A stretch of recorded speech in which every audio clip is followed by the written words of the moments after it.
Hello, friends. Did you know that nearly 80% of those who watch my videos aren't subscribed? If you enjoy the content, I'd truly appreciate it if you hit that subscribe button. It helps a lot. Also, don't forget to leave a like and share your thoughts in the comments.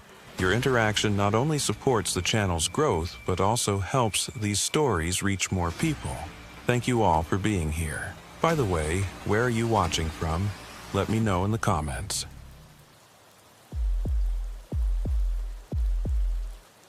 My shift started at 11 o'clock p.m.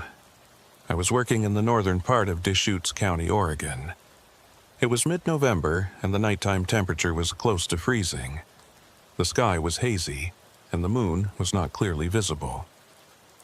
Highway 97 between Burns Junction and Bend, a highway approximately 145 kilometers long. The mostly flat, two-lane road cut through high desert and scattered ponderosa pine forests. I had been a state trooper for 6 years by then. I preferred night shifts. There was less traffic and congestion, fewer civilians to deal with.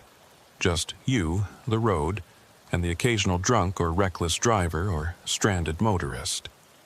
The silence suited me.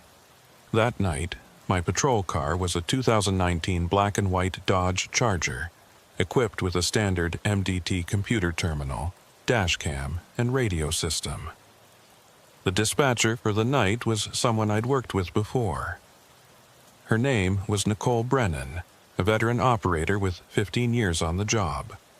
Professional, calm under pressure, never panicked. The kind of voice you wanted to hear when things went sideways. Unit 447, this is dispatch. Radio check. I pressed the transmit button on my shoulder mic. Dispatch, Unit 447, loud and clear. Copy that, 47. Quiet night so far. Weather advisory for possible freezing fog after 2 a.m. Highway 97 northbound is clear. No incidents reported in your sector. 10-4, dispatch, beginning patrol route. I pulled out of the station parking lot and headed north. The first hour of any night shift is always the same. You drive the main routes, check the usual spots where kids park to drink, scan for disabled vehicles, watch for erratic drivers. Routine. Methodical. My headlights cut through the darkness, illuminating the white fog line and the reflective markers spaced every few hundred feet. The radio remained quiet. Dispatch occasionally checked in with other units covering different sectors, but my area was dead. No calls, no incidents, nothing. Just the hum of the engine and the occasional crackle of static on the radio.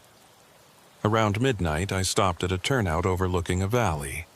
I stepped out of the vehicle to stretch my legs and check my equipment. The air was cold and still. No wind. The kind of silence that makes you aware of every sound you make. The creak of my duty belt, the scrape of my boots on gravel, the metallic click of my flashlight as I tested it. That's when I noticed the first strange detail. My phone had no signal. Not unusual in this area, there were plenty of dead zones in the high desert where cell towers didn't reach. But I'd had full bars when I left the station less than an hour ago, and this particular turnout usually had at least 1 or 2 bars. I checked the phone again. No signal, not even a single bar. Just the words "no service" at the top of the screen. I thought nothing of it at the time. Probably just a tower down for maintenance. I got back in the vehicle and continued north. The road stretched ahead of me, empty and dark. My headlights picked up the occasional reflective eyes of deer in the tree line, but otherwise, nothing moved. The dashboard clock read 12:17 a.m. That's when the radio crackled to life. Unit 447, this is dispatch. We have a welfare check request. Possible stranded motorist. Highway 97, approximately mile marker 145. Caller reported seeing a vehicle with hazard lights on the shoulder. Can you respond? I keyed my mic. Dispatch 447. Copy that. En route to mile marker 145, ETA about 12 minutes. 10-4, 10-447, advise when on scene. I increased my speed, heading north toward the location. Mile marker 145 was in a particularly isolated stretch of highway, surrounded by dense forest on both sides.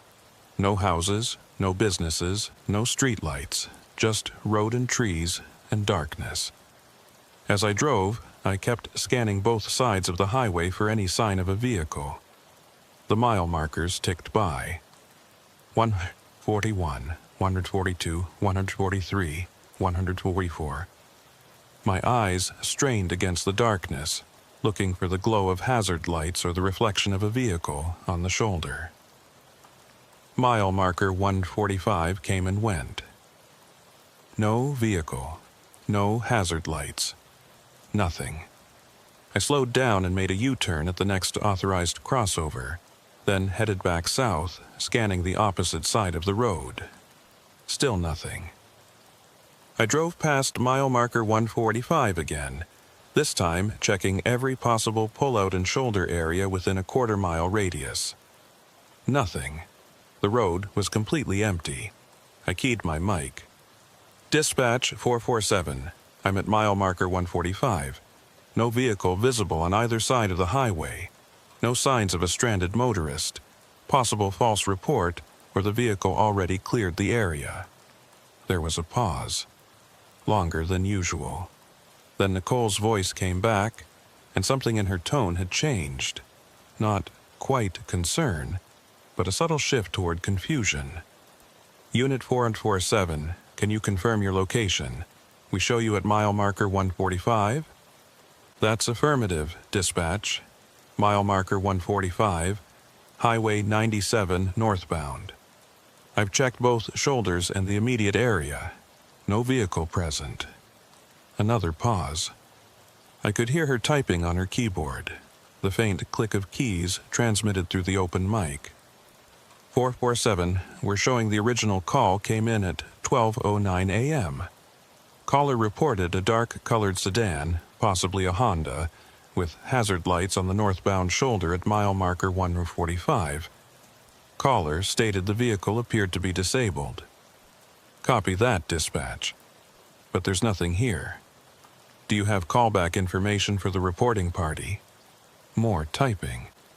Then Nicole's voice again, and this time I definitely heard the confusion. 47, that's strange. The call log shows the incident was called in, but there's no callback number listed. No name, no vehicle description beyond what I already gave you. The log entry is incomplete. I frowned. That wasn't normal. Every call that came into dispatch was logged with detailed information. Caller name, callback number, location, nature of the complaint. Even anonymous calls from payphones or blocked numbers showed up as unknown caller with a notation. But an incomplete log entry? That was unusual. Dispatch, can you pull the recorded call? Maybe we can get more information from the audio. Standby 447. I sat in my vehicle at mile marker 145, engine idling, watching the empty road. My headlights illuminated maybe 200 feet of asphalt ahead, then nothing but darkness.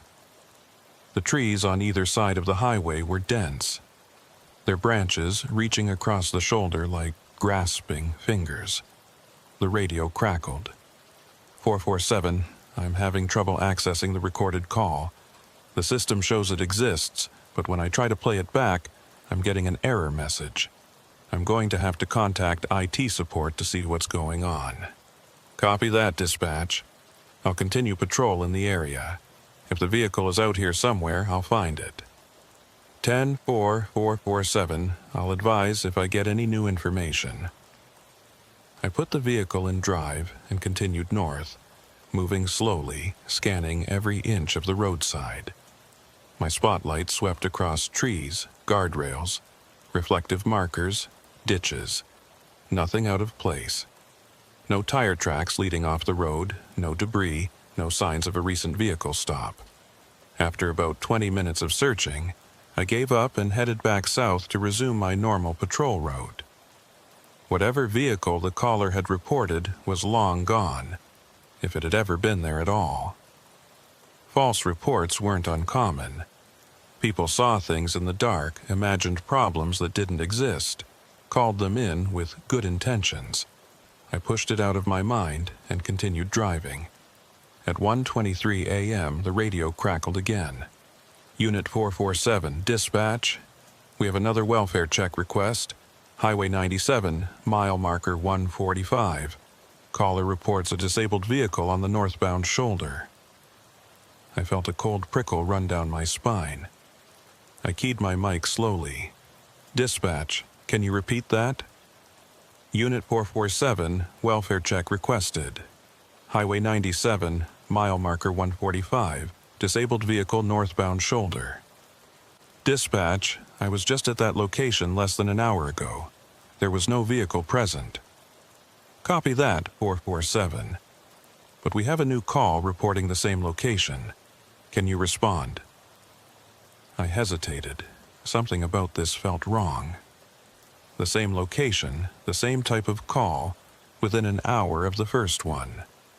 But dispatch was asking me to respond, so I had no choice. 10-4, dispatch, en route to mile marker 145. Copy, 447. Advise when on scene. I turned the vehicle around and headed back north. As I drove, I tried to make sense of it. 2 calls, same location, same description. Maybe the first vehicle had broken down, managed to limp away, then broken down again in the same spot. Or maybe it was a different vehicle entirely, and the location was just a coincidence. But it didn't feel like a coincidence. Mile marker 145 appeared in my headlights. I slowed down, scanning the shoulder. Nothing, just like before. Empty road, dark trees, silence. I pulled onto the shoulder and put the vehicle in park. Got out. The air was colder now, and I could see my breath. I walked up and down the shoulder with my flashlight, checking for any signs of a vehicle having been there. Fresh tire tracks, fluid leaks, debris. Anything, nothing. The shoulder was undisturbed. I got back in the vehicle and keyed my mic. Dispatch 447. On scene at mile marker 145. No vehicle present, no signs of recent activity. I'm going to need more information on this call. Do you have a description of the reporting party or a callback number? Silence. I waited. 10 seconds, 20, 30. Dispatch, Unit 447, do you copy? More silence. Then a burst of static, loud and harsh, followed by Nicole's voice, strained and uncertain. 447, I copy. I'm looking at the call log right now, and this doesn't make sense. The entry for this call is identical to the first one. Same timestamp, same description, same incomplete information. It's like the system duplicated the original call. That's not possible, dispatch.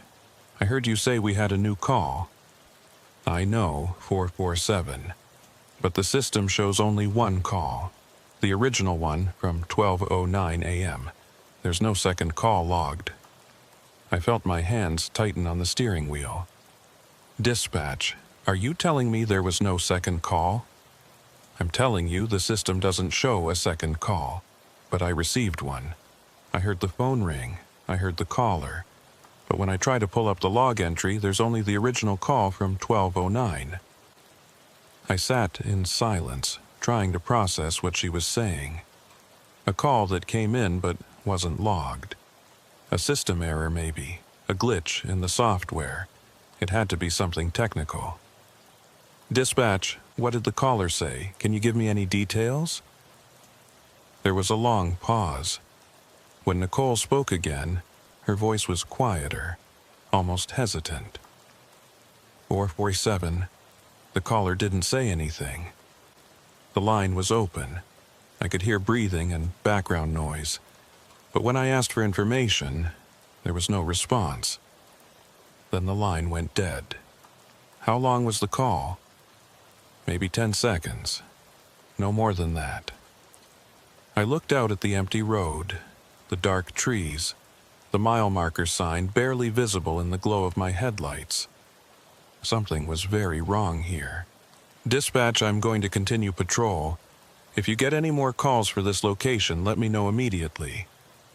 10-4-447, and be careful out there. That last part was unusual. Dispatchers didn't typically add personal commentary like that. The fact that Nicole felt the need to say it told me she was feeling the same unease I was. I pulled back onto the highway and continued south. My eyes kept flicking to the rearview mirror, half expecting to see headlights behind me or a vehicle on the shoulder that hadn't been there moments before. But the road remained empty. At 2:14 a.m., I pulled into a rest area about 15 miles south of mile marker 145. I needed coffee and a few minutes to clear my head. The rest area was deserted. Just a small parking lot, a couple of bathroom buildings, and a covered picnic area. No other vehicles. I poured coffee from my thermos and sat in the driver's seat with the door open, listening to the night. The weather advisory Nicole had mentioned earlier was coming true. Fog was starting to roll in, thin wisps at first, then thicker patches that reduced visibility to maybe 50 feet. My phone still showed no signal. I was about to close the door and get back on the road when the radio crackled. Unit 47, dispatch. Go ahead, dispatch. We have a welfare check request. Highway 97, mile marker 145, disabled vehicle, northbound shoulder. My blood went cold. Dispatch, say again. Unit 447, welfare check. Highway 97, mile marker 145, disabled vehicle on the shoulder. Can you respond? I stared at the radio, my mind racing. This was the third time, the exact same call, the exact same location. This wasn't a coincidence. This wasn't a system glitch. Dispatch, I need you to listen to me very carefully. This is the third call for the same location. Something is wrong. Are you sure you're receiving an actual call and not some kind of system loop? 447, I understand your concern, but I'm looking at an active call right now. The caller is on the line. They're reporting a disabled vehicle at mile marker 145. Put them through to me. Patch the call through to my radio. Stand by, 407. I waited, my heart pounding. This had to be a prank.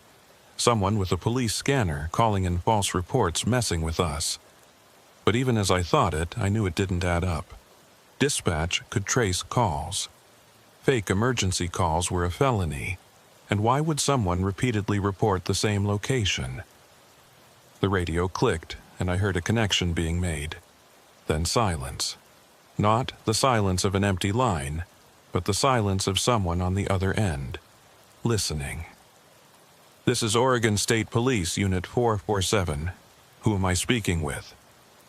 Silence. This is State Police. Can you hear me? What is your emergency? More silence. But I could hear something. A faint sound in the background. It took me a moment to identify it. Wind. Or something like wind. A low, rushing sound, like air moving through a tunnel. If you can hear me, please respond. Are you in need of assistance? The rushing sound grew louder, and beneath it I heard something else. A voice. Distant and distorted, but definitely a voice. I strained to make out the words. 147, 147, 147. The numbers. Someone was saying numbers, but not mile marker 145. They were saying 147. Dispatch, are you hearing this? Affirmative 447. I'm hearing it. They're saying 147. Mile marker 147, not 145. Before Nicole could respond, the voice on the line changed. It became clearer, closer, as if whoever was speaking had moved directly next to the phone. A single word, spoken in a flat, emotionless tone. Help? Then The line went dead. I sat frozen, the radio still in my hand. My skin felt cold despite the coffee warming my other hand. That voice. It hadn't sounded right. The tone was wrong. The cadence was wrong. It was like someone doing an impression of what they thought the word help should sound like, without understanding the emotion behind it. 447, dispatch. Did you copy that transmission? Yeah, I copied it. Dispatch, I'm heading to mile marker 147. Something's not right about this. Copy 447. Be advised, I'm going to notify County Sheriff and request backup. 10-4. I'll advise when on scene. I pulled out of the rest area and headed north. The fog was thicker now, reducing my visibility significantly. I had to slow down to 40 miles per hour, my high beams reflecting off the fog and making it even harder to see. The mile markers emerged from the mist like ghosts, appearing suddenly and then vanishing behind me. As I approached mile marker 147, I slowed to a crawl. My spotlight swept across the shoulder, cutting through the fog in narrow beams. Trees, guardrails, reflective markers, and then something else. A vehicle, dark-colored, hazard lights blinking weakly through the fog. I felt my pulse quicken. I keyed my mic. Dispatch 447. I have visual on a vehicle at mile marker 147, northbound shoulder. Dark sedan, hazard lights activated. Moving in for closer inspection. 10-4-447. Use caution. I pulled in behind the vehicle, positioning my patrol car at an angle with my spotlights and headlights illuminating it. The vehicle was a Honda Accord, dark blue or black, older model, maybe 10 years old. The hazard lights were on, casting an orange glow in the fog. I couldn't see anyone inside from my position. I called in the license plate to dispatch and waited for her to run it. While I waited, I studied the vehicle. No visible damage, no flat tires. It was simply sitting on the shoulder, hazards blinking, as if the driver had pulled over and walked away. 447, dispatch. That plate comes back to a vehicle reported stolen 3 days ago out of Bend. Owner is listed as Marcus Holloway, age 34. Be advised, this vehicle may be involved in a felony. My adrenaline spiked. A stolen vehicle. That changed everything. I needed to approach carefully. I radioed back my acknowledgement and unbuckled my seatbelt. I stepped out of my patrol car, one hand on my sidearm, and approached the Honda slowly. The fog swirled around me, thick and disorienting. My flashlight beam cut through it in narrow shafts. State Police. If anyone is in the vehicle, show me your hands. No response. No movement. I reached the driver's side door and shined my light inside. Empty. No one in the driver's seat, no one in the passenger seat, no one in the back. The keys were still in the ignition. The engine was off, but the battery was clearly still working because the hazard lights were blinking. I tried the door handle. Unlocked. I opened it slowly and peered inside, checking for anything suspicious. The interior was clean, almost unnaturally so. No trash, no personal items, no signs that anyone had been sitting there recently. Even the seat was perfectly adjusted, as if someone had deliberately positioned it before leaving. On the dashboard, centered perfectly between the steering wheel and the windshield, was a cell phone. I didn't touch it immediately. Instead, I took photos with my own phone, which still showed no signal, and documented the scene. Then, using a glove, I picked up the cell phone and pressed the power button. The screen lit up. No lock screen, no password. It opened directly to the call log. One number called repeatedly. I counted the entries. 23 outgoing calls to the same number. The most recent was timestamped 2:14 a.m., exactly when dispatch had received the third welfare check call. I recognized the number. It was dispatch. All 23 calls had been made to Oregon State Police Dispatch. I felt a chill that had nothing to do with the temperature. I looked around, suddenly very aware of how isolated I was. The fog pressed in from all sides. The only sound was the steady click-click-click of the Honda's hazard lights. Dispatch 447. The vehicle is clear, no occupants. But I found a cell phone inside with multiple calls to dispatch in the log. The most recent call matches the timestamp of our last welfare check request. Copy 447. Can you determine who the phone belongs to? I navigated to the phone's settings, looking for identifying information. The phone's owner name was listed simply as M. Holloway, the same name as the vehicle's registered owner. Dispatch, phone is registered to Marcus Holloway, same name as the vehicle owner. I'm going to secure this as evidence and request a tow for the vehicle. 10-4-447. I'll contact a tow service. Backup is en route. ETA 20 minutes. 20 minutes. I looked at my watch. 2:47 a.m. I'd be standing here in the fog, alone with a stolen vehicle and a phone full of mysterious calls for 20 minutes. I walked back to my patrol car and sat in the driver's seat, leaving the door open so I could keep an eye on the Honda. The fog made it difficult to see more than 30 feet in any direction. The Honda's hazard lights continued their rhythmic blinking. That's when I noticed something that made my stomach drop. The call log on my MDT computer, the mobile data terminal that tracked all my radio communications, was showing something impossible. The 3 welfare check calls from tonight were listed. But according to the timestamps, all 3 calls had come in at exactly the same time. 12:09 a.m., not 12:09, then 1:23, then 2:14 like I remembered. All 3 showed 12:09 a.m. I checked my watch again. 2:51 a.m. I looked at the dashboard clock in my patrol car. 12:09 a.m. I felt my heart start to pound. That wasn't right. That couldn't be right. I'd been on duty for nearly 4 hours.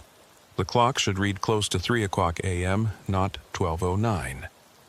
I grabbed my personal phone. No signal, but the time displayed 2:51 a.m., my watch 2:51 a.m., dashboard clock 12:09 a.m., MDT timestamp 12:09 a.m. I keyed my radio with shaking hands. Dispatch 447. Can you give me a time check? 447, current time is 12:09 a.m. No, that wasn't possible. Dispatch, my watch shows 2:51 a.m. Are you sure your time is correct? There was a long pause. When Nicole responded, her voice sounded uncertain. 447, I'm looking at 3 different time sources right now. Dispatch system shows 12:09 a.m. The wall clock shows 12:09 a.m., but my personal cell phone shows 2:51 a.m. We were both seeing it. Whatever this was, it wasn't just me. Dispatch, something is very wrong. I'm going to request immediate backup. The radio cut out. Not with static, but with complete silence. I pressed the transmit button. Nothing. I checked the radio unit. Power was on, volume was up, but no sound came out. Dead air. I tried my cell phone again. Still no signal. I was alone. The fog seemed to grow thicker, pressing against the windows of my patrol car. The Honda's hazard lights continued their steady blinking, and in the silence, the click-click-click sound seemed impossibly loud. That's when I saw movement. Through the fog, beyond the Honda, a figure was walking toward me. I couldn't make out any details, just a dark silhouette moving steadily closer, slowly, deliberately. My hand went to my sidearm. I stepped out of the patrol car, positioning myself behind the door for cover. State Police, stop where you are and identify yourself. The figure kept walking. Closer. 30 feet, 25 feet. The fog swirled around it, but I still couldn't see any features. Just a dark shape, human-sized, moving with an odd, stilted gait. I said, "Stop. Do not come any closer." 20 feet, 15 feet. I drew my weapon, aiming at the figure. "Stop immediately, or I will be forced to take action." 10 feet, and then the figure stopped. Right at the edge of my headlight beams, just barely visible through the fog. I could see it was a person, standing perfectly still. Too still, no swaying, no fidgeting, no movement at all. Just standing. "Put your hands where I can see them. Do it now." The figure raised its arms slowly. But as it did, I realized something was wrong with the proportions. The arms were too long, or the torso was too short. Something about the silhouette wasn't quite right. Step forward into the light. Slowly. The figure took one step forward, then another. As it moved into the full beam of my headlights, I felt every muscle in my body tense. It was Marcus Holloway. I knew because I'd seen his license photo when dispatch ran the plate. Same face, same build, same features. But his eyes were completely black. Not just the pupils, the entire eye, from corner to corner, was solid black. And his skin had a waxy, artificial quality, like a mannequin. He opened his mouth and spoke in that same flat, emotionless tone I'd heard on the radio. "Help." Then he turned and walked back into the fog. I stood frozen, my gun still aimed at the space where he'd been standing. My mind was screaming at me to move, to do something, but my body wouldn't respond. I watched as his silhouette faded into the fog and disappeared. The radio suddenly crackled back to life. "Unit 447, this is dispatch. Do you copy?" I holstered my weapon with trembling hands and grabbed the radio. "Dispatch 447, I copy. I just had contact with Unit 447. We have a welfare check request. Highway 97, mile marker 145. Disabled vehicle, northbound shoulder. Can you respond?" I stared at the radio in disbelief. No, not again. "Dispatch, I'm not going back to mile marker 145. Something is happening out here. I need immediate backup. I need... Unit 447, can you respond to mile marker 145? Her voice was different now. Mechanical. Repeating. "Unit 447, can you respond? Unit 447, can you respond? Unit 447, can you respond?" Over and over, the same question, the same inflection, like a recording stuck in a loop. I turned off the radio. Silence fell over me, broken only by the click of the Honda's hazard lights and the sound of my own ragged breathing. I looked at my watch. 12:09 a.m. I looked at the dashboard clock. 12:09 a.m. I was trapped in this moment, in this call, in this location. The fog pressed closer, and somewhere out there in the darkness I heard the sound of footsteps. Multiple footsteps, coming closer. I got back in my patrol car and locked the doors. The logical part of my brain, the part that had been trained to stay calm in emergencies, to assess situations rationally, to follow procedure, was screaming that I needed to leave, drive away, get back to the station, report what was happening. But another part of my brain, the part that understood something fundamentally wrong was occurring, knew that leaving wouldn't help. Whatever this was, it had me. The same way it had that Honda. The same way it had Marcus Holloway. I turned the radio back on. The looping message had stopped. Static filled the channel, punctuated by occasional bursts of what sounded like voices, but distorted beyond recognition. I cycled through all the channels. Every one of them was the same, static and broken transmissions. My cell phone still showed no signal. I checked my laptop. The MDT terminal, it was frozen on a single screen. the call log showing all 3 welfare checks time-stamped at 12:09 a.m. I tried to access other systems, tried to type, tried to close programs. Nothing responded. The computer was locked. Through the windshield, the fog continued to press in. The Honda's hazard lights blinked their steady rhythm. The footsteps I'd heard had stopped, but I could feel presences out there. Multiple figures just beyond the range of my headlights watching. I needed to think. I needed to understand what was happening. The calls had all referenced mile marker 145, but the vehicle had been at 147, 2 miles north. The phone in the Honda had called dispatch 23 times. All the timestamps on my systems had frozen at 12:09 a.m., the exact time the first call had come in. A loop. That's what this felt like. A loop in time or space or reality. I didn't know which.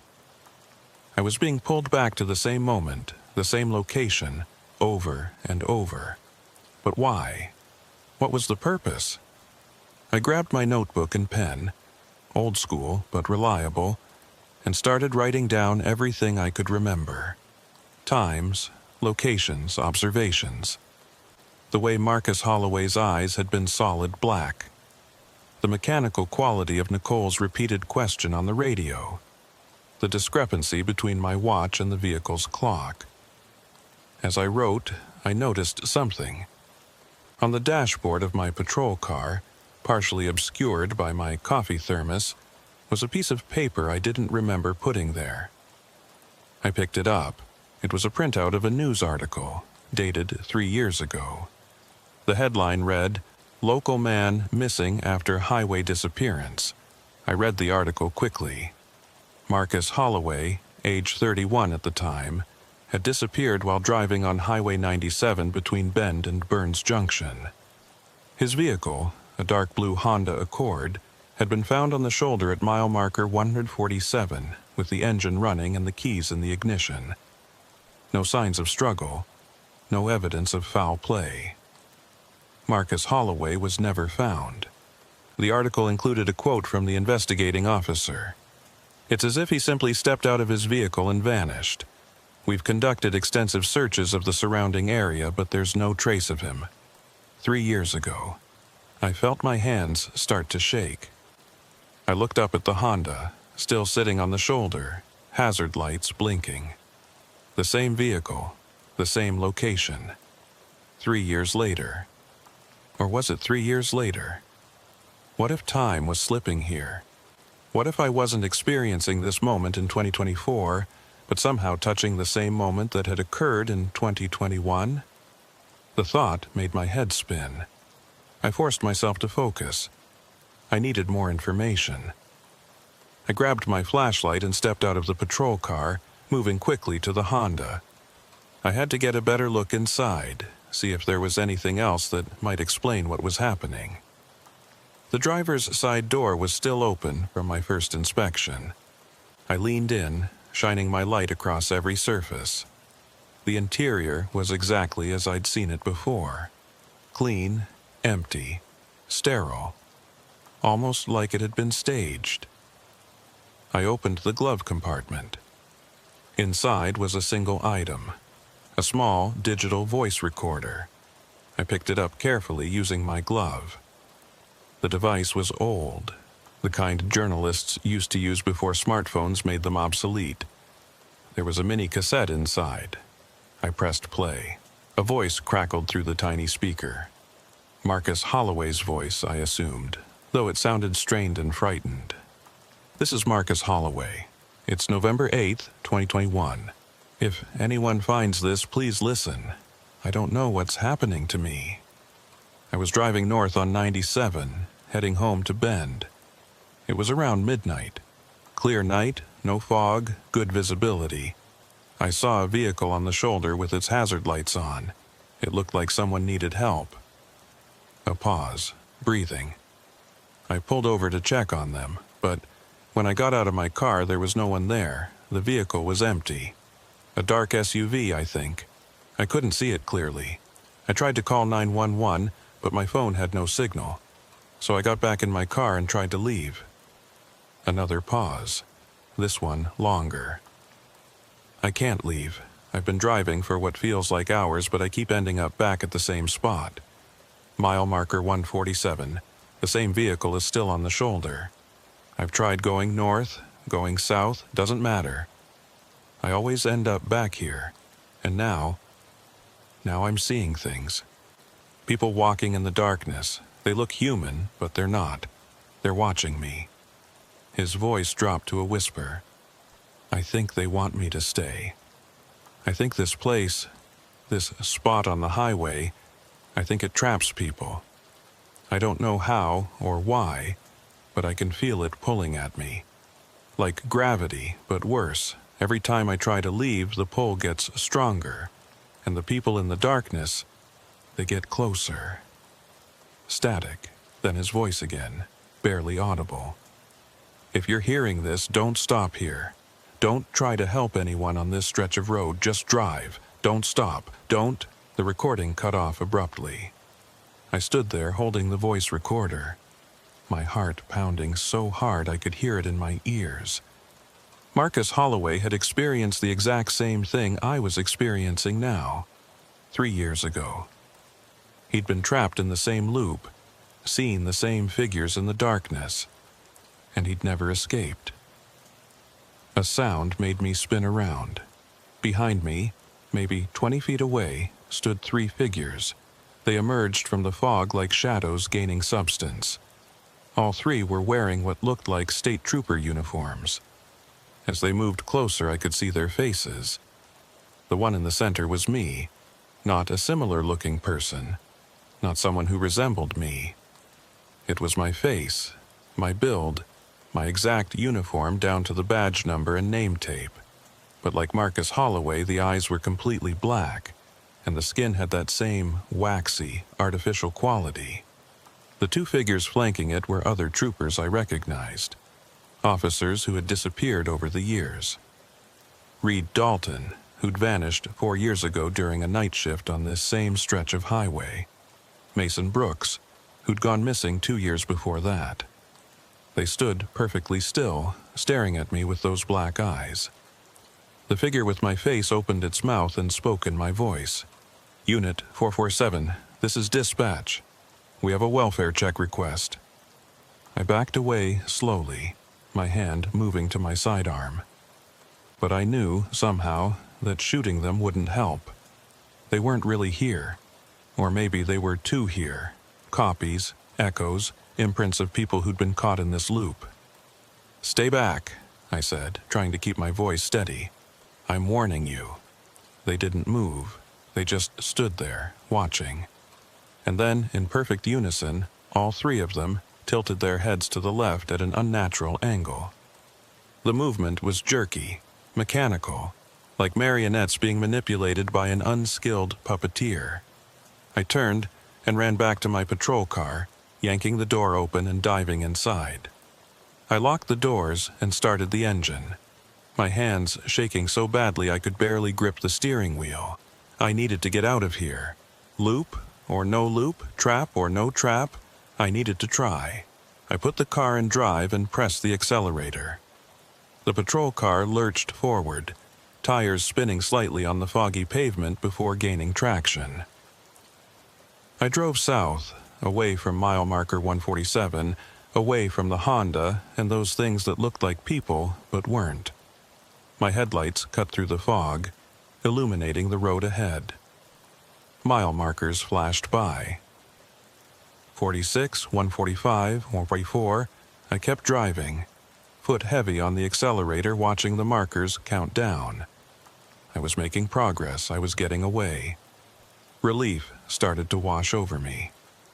Whatever that place was, I was leaving it behind. I just needed to keep driving until... The fog ahead suddenly grew thicker, so dense that my headlights couldn't penetrate it. It was like driving into a white wall. I slowed down, straining to see the road, but visibility dropped to 0 within seconds. I came to a complete stop, afraid to continue blind. I sat there, engine idling, waiting for the fog to thin. Slowly, gradually, the white wall began to recede. Visibility returned, and as it did, my heart sank. Mile marker 147. I was back, exactly where I'd started. The Honda was on the shoulder, hazard lights blinking. My patrol car was positioned behind it at an angle, exactly as I'd left it. No, that wasn't right. My patrol car was still here, but I was in my patrol car, which meant I looked in my rearview mirror. Behind me, parked on the shoulder, was another state police vehicle. Same model, same number. Unit 447. My unit. I was looking at my own patrol car, parked behind the Honda, exactly as it had been moments ago. And sitting in the driver's seat of that other patrol car, I could see a figure. As I watched, it opened the door and stepped out. It was me. Another version of me, moving through the same motions I'd gone through earlier. The figure approached the Honda, flashlight sweeping across the interior, checking the doors. It was recreating my actions exactly, like watching a recording of myself. I looked down at my own hands, gripping the steering wheel. They were solid, real. I was here, in this moment, experiencing this, but I was also there, behind me, investigating the Honda. The loop wasn't just repeating, it was layering. Multiple versions of the same event, stacking on top of each other. How many times had I already been through this? How many versions of me were trapped in this moment? The figure that looked like me finished inspecting the Honda and returned to its patrol car. It sat in the driver's seat exactly as I had done, and then it put the car in drive and pulled away, heading south on the highway. I watched it disappear into the fog, watched myself leave, watched myself try to escape. A few minutes later, the fog ahead grew thicker, and through it, I saw headlights approaching from the south. A state police vehicle emerged from the white wall, slowed to a stop, and parked behind the Honda. The door opened. A figure stepped out. Me, again. I was watching myself arrive at mile marker 147 for the first time, which meant that version of me was about to discover the Honda, find the voice recorder, see the figures in the fog, try to escape, and end up right back here. An endless cycle. I don't know how long I sat there watching versions of myself repeat the same actions over and over. 5 times? 10? I lost count. Each iteration was identical. Each one ended with that version of me trying to drive away, only to return moments later. The sun should have been rising. My shift should have been over. But when I checked my watch, it still read 12:09 a.m. Time had stopped, or I was caught outside of time, or time had become meaningless in this place. I tried the radio again. This time, instead of static, I heard a voice, Nicole's voice. But it sounded different, strained, frightened. 447, if you can hear me, please respond. We've lost contact with multiple units on Highway 97. Reed Dalton, Mason Brooks, Harris Cole. They all went missing investigating welfare checks at the transmission cut out. Harris Cole. That was a name I didn't recognize. I grabbed my notebook and wrote it down, then tried to pull up dispatch records on my MDT. Still frozen, but I had my smartphone, and even though it had no signal, I downloaded backup copies of personnel files as months ago for reference. I scrolled through the files. Harris Cole. Oregon State Police. Disappeared 6 years ago during a night shift on Highway 97. Last known location. Mile marker 147. 6 years ago. Before Reed Dalton. Before Mason Brooks. Before Marcus Holloway. How long had this been happening? How many people had been caught in this trap? I searched for more names, looking for any pattern. Over the past decade, 7 people had disappeared on this stretch of highway, all of them between midnight and 5 a.m., all of them somewhere near mile marker 145 to 147, all of them investigating welfare check calls for disabled vehicles. 7 people, 7 disappearances, and now me. But I wasn't gone yet. I was still conscious, still aware, still able to think and reason. The others, the figures in the fog with black eyes, they'd been absorbed completely, transformed into something else. I still had time. I needed to find a way to break the loop.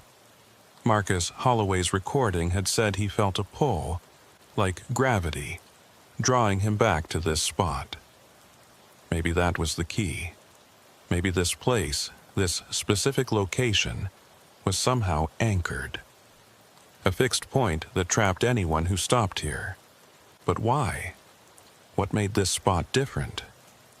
I pulled up mapping data on my phone, zooming in on mile marker 147. The location was unremarkable. Just highway, forest, and high desert. No historical significance that I could find.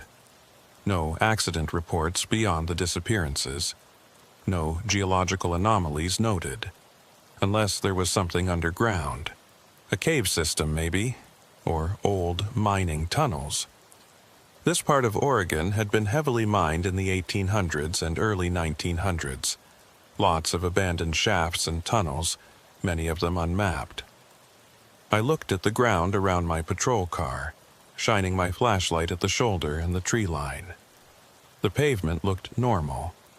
The dirt and gravel on the shoulder showed no signs of subsidence or sinkholes. But maybe deeper down. A sound interrupted my thoughts. A scraping noise, like metal on pavement. I looked up. The Honda's driver's side door was slowly closing. On its own. No wind, no person touching it. It simply swung shut with a soft click. Then the vehicle's headlights turned on. I froze. The Honda had been dark except for the hazard lights. Now its full headlights blazed, cutting through the fog, aimed directly at my patrol car. The high beams flicked on, painfully bright, and the horn started blaring. Long, sustained blasts. Honk, honk, honk. I covered my ears, the sound impossibly loud in the enclosed space of my patrol car. The Honda's horn continued its assault, rhythmic and relentless. Then the hazard lights started flashing faster, and the headlights began to pulse in time with the horn. The vehicle was having some kind of electrical seizure, all its systems activating at once. The radio crackled. Multiple voices, all talking at once, overlapping and distorted. Unit 447, welfare check, mile marker 145. Officer down, Highway 97. This is Marcus Holloway. If anyone finds this, Unit 47, can you respond? Help! The cacophony was overwhelming. I reached for the radio to turn it off, but before I could, all the voices suddenly stopped. Silence fell like a hammer. The Honda's horn went quiet. Its lights shut off. The hazard lights resumed their slow, steady blinking. In the new silence, I heard something else. Footsteps on pavement. Many footsteps. Coming from all directions. I looked through my windows. Figures were emerging from the fog. Dozens of them. All wearing uniforms. State police, sheriff's deputies, civilian clothes, all moving toward my patrol car with that same jerky, unnatural gait. All with solid black eyes and waxy skin. I recognized some of the faces. Reed Dalton, Mason Brooks, Harris Cole, Marcus Holloway. Others I didn't know, but their uniforms placed them decades apart. Some modern, some from the 90s, some that looked like they were from the 70s or 80s. How long had this been happening? How far back did it go? They surrounded my patrol car, pressing close to the windows. Dozens of faces staring in at me. Some were mouthing words I couldn't hear. Others were perfectly silent, just watching with those black eyes. The figure that looked like me pushed its way to the front. It placed its hands on my driver's side window, and I could see they were wrong, too. The fingers were too long, the joints bent at angles that weren't quite right. It opened its mouth and spoke, and this time I could hear it clearly through the glass. Stay. One word. Simple. Direct. All the other figures repeated it in unison. Stay. Stay. Stay. Their voices layered and echoed, creating a sound that seemed to come from everywhere at once. The word repeated, over and over, building in volume until it felt like my skull would crack from the pressure. I squeezed my eyes shut, hands pressed over my ears, trying to block it out.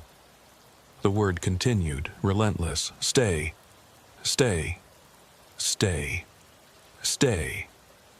And then, suddenly, it stopped. I opened my eyes. The figures were gone. The fog had cleared slightly. I was alone again at mile marker 147, my patrol car parked behind the Honda. I checked my watch. 12:09 a.m.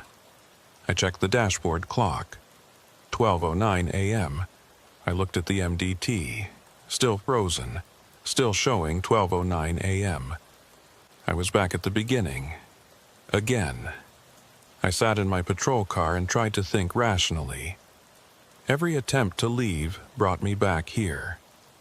Every moment in the loop felt real, but I was somehow unstuck from normal time. The figures in the fog were past victims, transformed into something else. Guardians or prisoners of this place, I couldn't tell which. The location itself had to be the key. Mile marker 147.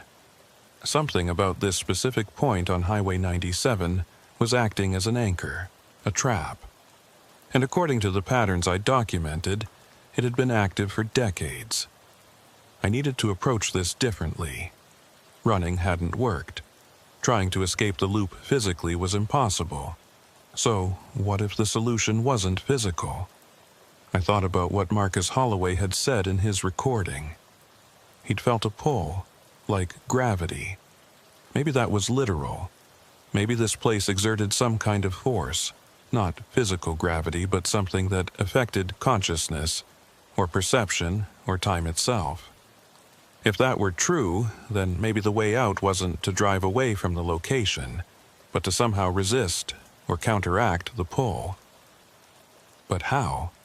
I grabbed my notebook again and reviewed everything I'd written. The calls always referenced mile marker 145, but the vehicle appeared at 147, 2 miles north. What if that wasn't an error? What if the difference was significant? Mile marker 145 might be where the trap began, the event horizon, so to speak. And mile marker 147 was the center, the point of no return. Anyone who made it to 147 was caught. But maybe at 145, there was still a chance to break free. It was a theory, a desperate, probably wrong theory. But it was all I had. I checked my equipment. Flashlight, extra batteries, my sidearm with 2 spare magazines, my baton, zip ties, first aid kit. None of it seemed useful against whatever I was dealing with, but I felt better having it inventoried.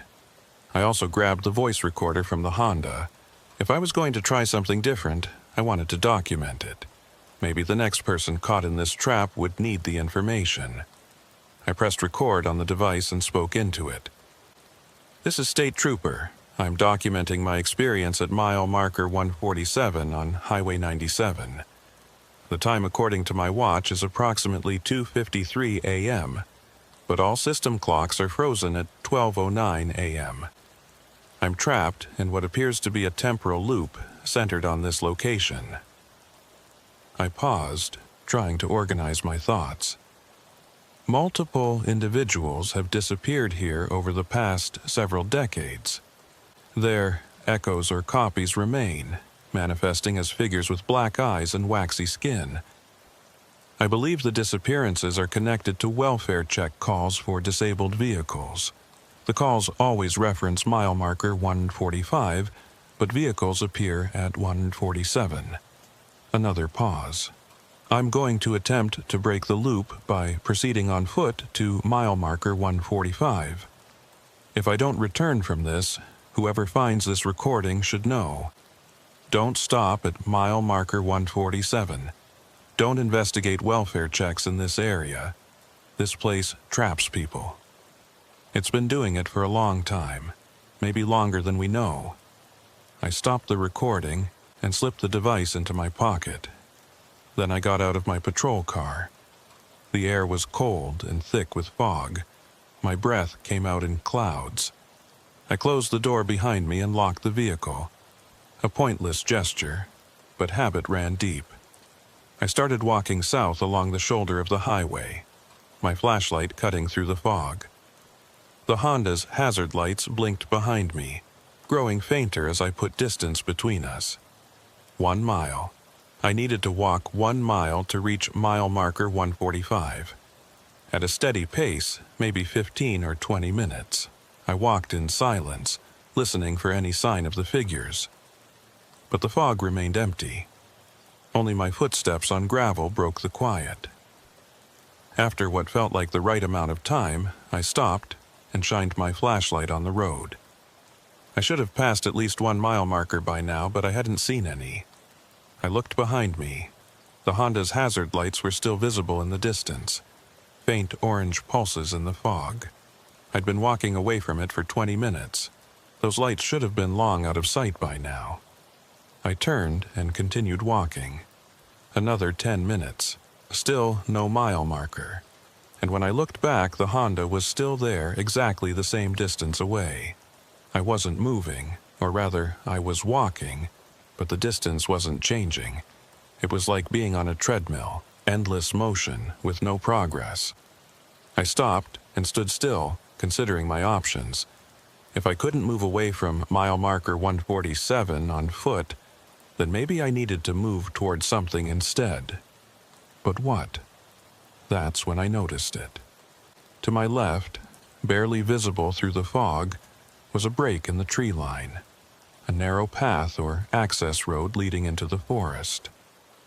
I hadn't noticed it before during any of my patrols. In fact, I was certain it hadn't been there, but it was there now. I hesitated. Every instinct told me not to leave the highway. Stay on the road. Stay visible. Don't go into the woods at night with poor visibility and no backup. But I was already in an impossible situation. Normal rules didn't apply here. I turned my flashlight toward the path. It was overgrown with weeds and small bushes, suggesting it hadn't been used in years. But the path itself was clear enough to follow. It led directly into the forest, disappearing into darkness after about 20 feet. I pulled out the voice recorder again and documented what I was seeing. Then I took a deep breath and stepped off the highway. The ground beneath my feet changed immediately. The firm pavement of the highway shoulder gave way to soft earth and dead leaves. The sound of my footsteps became muffled. The fog seemed thinner here, or maybe it was just that the trees blocked my view of it. I followed the path deeper into the forest. My flashlight beam danced across tree trunks and low-hanging branches. The path curved slightly to the left, then straightened out again. After about 50 yards, I came to a clearing. In the center of the clearing was a structure. At first, I thought it was a small building or shed, but as I got closer, I realized it was something older, much older. It was a stone foundation, maybe 10 feet by 10 feet, with 3 walls still partially standing. The 4th wall had collapsed, leaving a gap where a doorway might have been. The stonework was rough and weathered, covered in moss and lichen. This thing had been here for a century, maybe more. I approached cautiously, sweeping my flashlight across the structure. No roof, no door, just these crumbling walls in the middle of the forest. but there was something inside. I stepped through the gap in the wall and entered what remained of the structure. The floor was dirt, packed hard by time, and in the exact center, someone had placed objects in a circular pattern, pieces of metal, badges, nameplates, belt buckles, all of them engraved with names or numbers. I knelt down, examining them more closely. Each item was from a law enforcement uniform: state police, county sheriff, highway patrol. Some were recent, the metal still shiny. Others were corroded with age, green with oxidation. I recognized some of the names: Reed Dalton, Mason Brooks, Harris Cole, and there, near the edge of the circle, a badge with my name on it, Unit 47. My badge. But I was still wearing my badge. I looked down and confirmed it was clipped to my uniform. So how could my badge also be here, in this circle of items, unless it was a copy, or a future version, or something left behind by one of my loop iterations? In the center of the circle, sitting on a flat stone, was a human skull. I stood up quickly, my hand moving instinctively to my sidearm, but I didn't draw. There was no threat here, just evidence of something ancient and wrong. The skull was old, the bone yellowed with age. It sat on the stone like an offering or a marker, and around its base, someone had carved symbols into the stone. Not letters or numbers, abstract shapes that didn't match any language I recognized. I pulled out my phone and took pictures of everything: the structure, the circle of badges, the skull, the symbols. If I somehow managed to get out of this, these images would be critical evidence. As I photographed the skull, I noticed something underneath it. A piece of paper, old and yellowed but protected from the elements by the skull's placement. I carefully lifted the skull, trying not to think about whose remains these were, and retrieved the paper. It was fragile, threatening to crumble at my touch. The paper had writing on it, handwritten in faded ink. I held my flashlight close and read, "To whoever finds this place is cursed. Has been since the first road was built through here in 1932. Before that, the Indians wouldn't come near this spot. Called it a thin place, where the world of the living and the world of the dead touched. When they built the highway, they disturbed something, opened it wider. Now it takes people, pulls them in and won't let go. I've been studying it for 30 years. Trying to understand, trying to stop it, but it's too strong. All I can do is warn others. Don't stop at mile marker 147. Don't answer the calls. Don't try to help. If you're reading this, you're probably already caught. I'm sorry, there's no way out that I've found. You'll loop forever, or until you become one of them. The only mercy I can offer is this: it's faster if you don't resist. Let the pull take you. Become part of the place. It's better than being aware forever." Sheriff Thomas Wade, 1963. This sheriff had been investigating the disappearances 60 years ago, and he'd been caught too. Was his skull the one sitting on the stone, or had he managed to escape long enough to write this warning before vanishing? I felt a wave of despair wash over me. If someone studying this place for 30 years couldn't find a way out, what chance did I have? But then I noticed something else on the paper. A second note, written in different handwriting, squeezed into the margin. Wade was wrong. There is a way. The pull is strongest at the center, weakest at the edge. You can't resist it from the center. You have to make it to the boundary before the first call completes. After that, you're in the loop. But before, if you're fast enough, you can break free.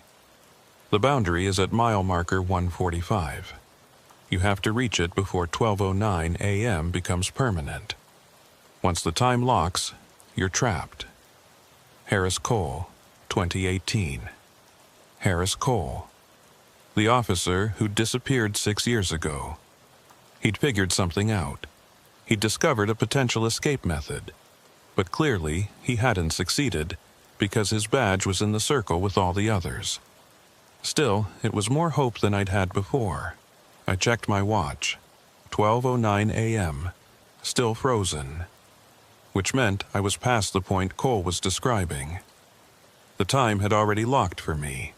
I was in the permanent loop, unless I could somehow unlock it. I thought about what Cole had written.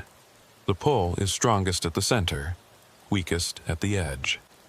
I was at the center, mile marker 147, and I'd tried to reach the edge, mile marker 145, but couldn't make progress.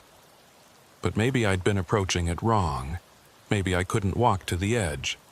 Maybe I had to be brought there. The welfare check calls. They all referenced mile marker 145. The calls were part of the trap mechanism, luring people to stop. But what if I could reverse it? What if I could use the call to pull myself toward 145 instead of being pulled toward 147? It was insane. I had no idea if it would work, but I was out of options. I carefully returned the skull to its position and pocketed the paper with the warnings. Then I made my way back through the forest to the highway. As I emerged from the tree line, I saw my patrol car exactly where I'd left it. The Honda's hazard lights blinked steadily. Everything was the same. I walked to my patrol car and got inside. Turned on the radio. Static, as expected. "Dispatch, this is Unit 447. Do you copy?" No response. "Dispatch, I need you to send me back to mile marker 145. I'm requesting to respond to the original welfare check call. The first call, the one that started this." Silence. Then, slowly, the static began to change. It formed patterns, rhythms, like a signal trying to break through interference. And then Nicole's voice, distant and distorted.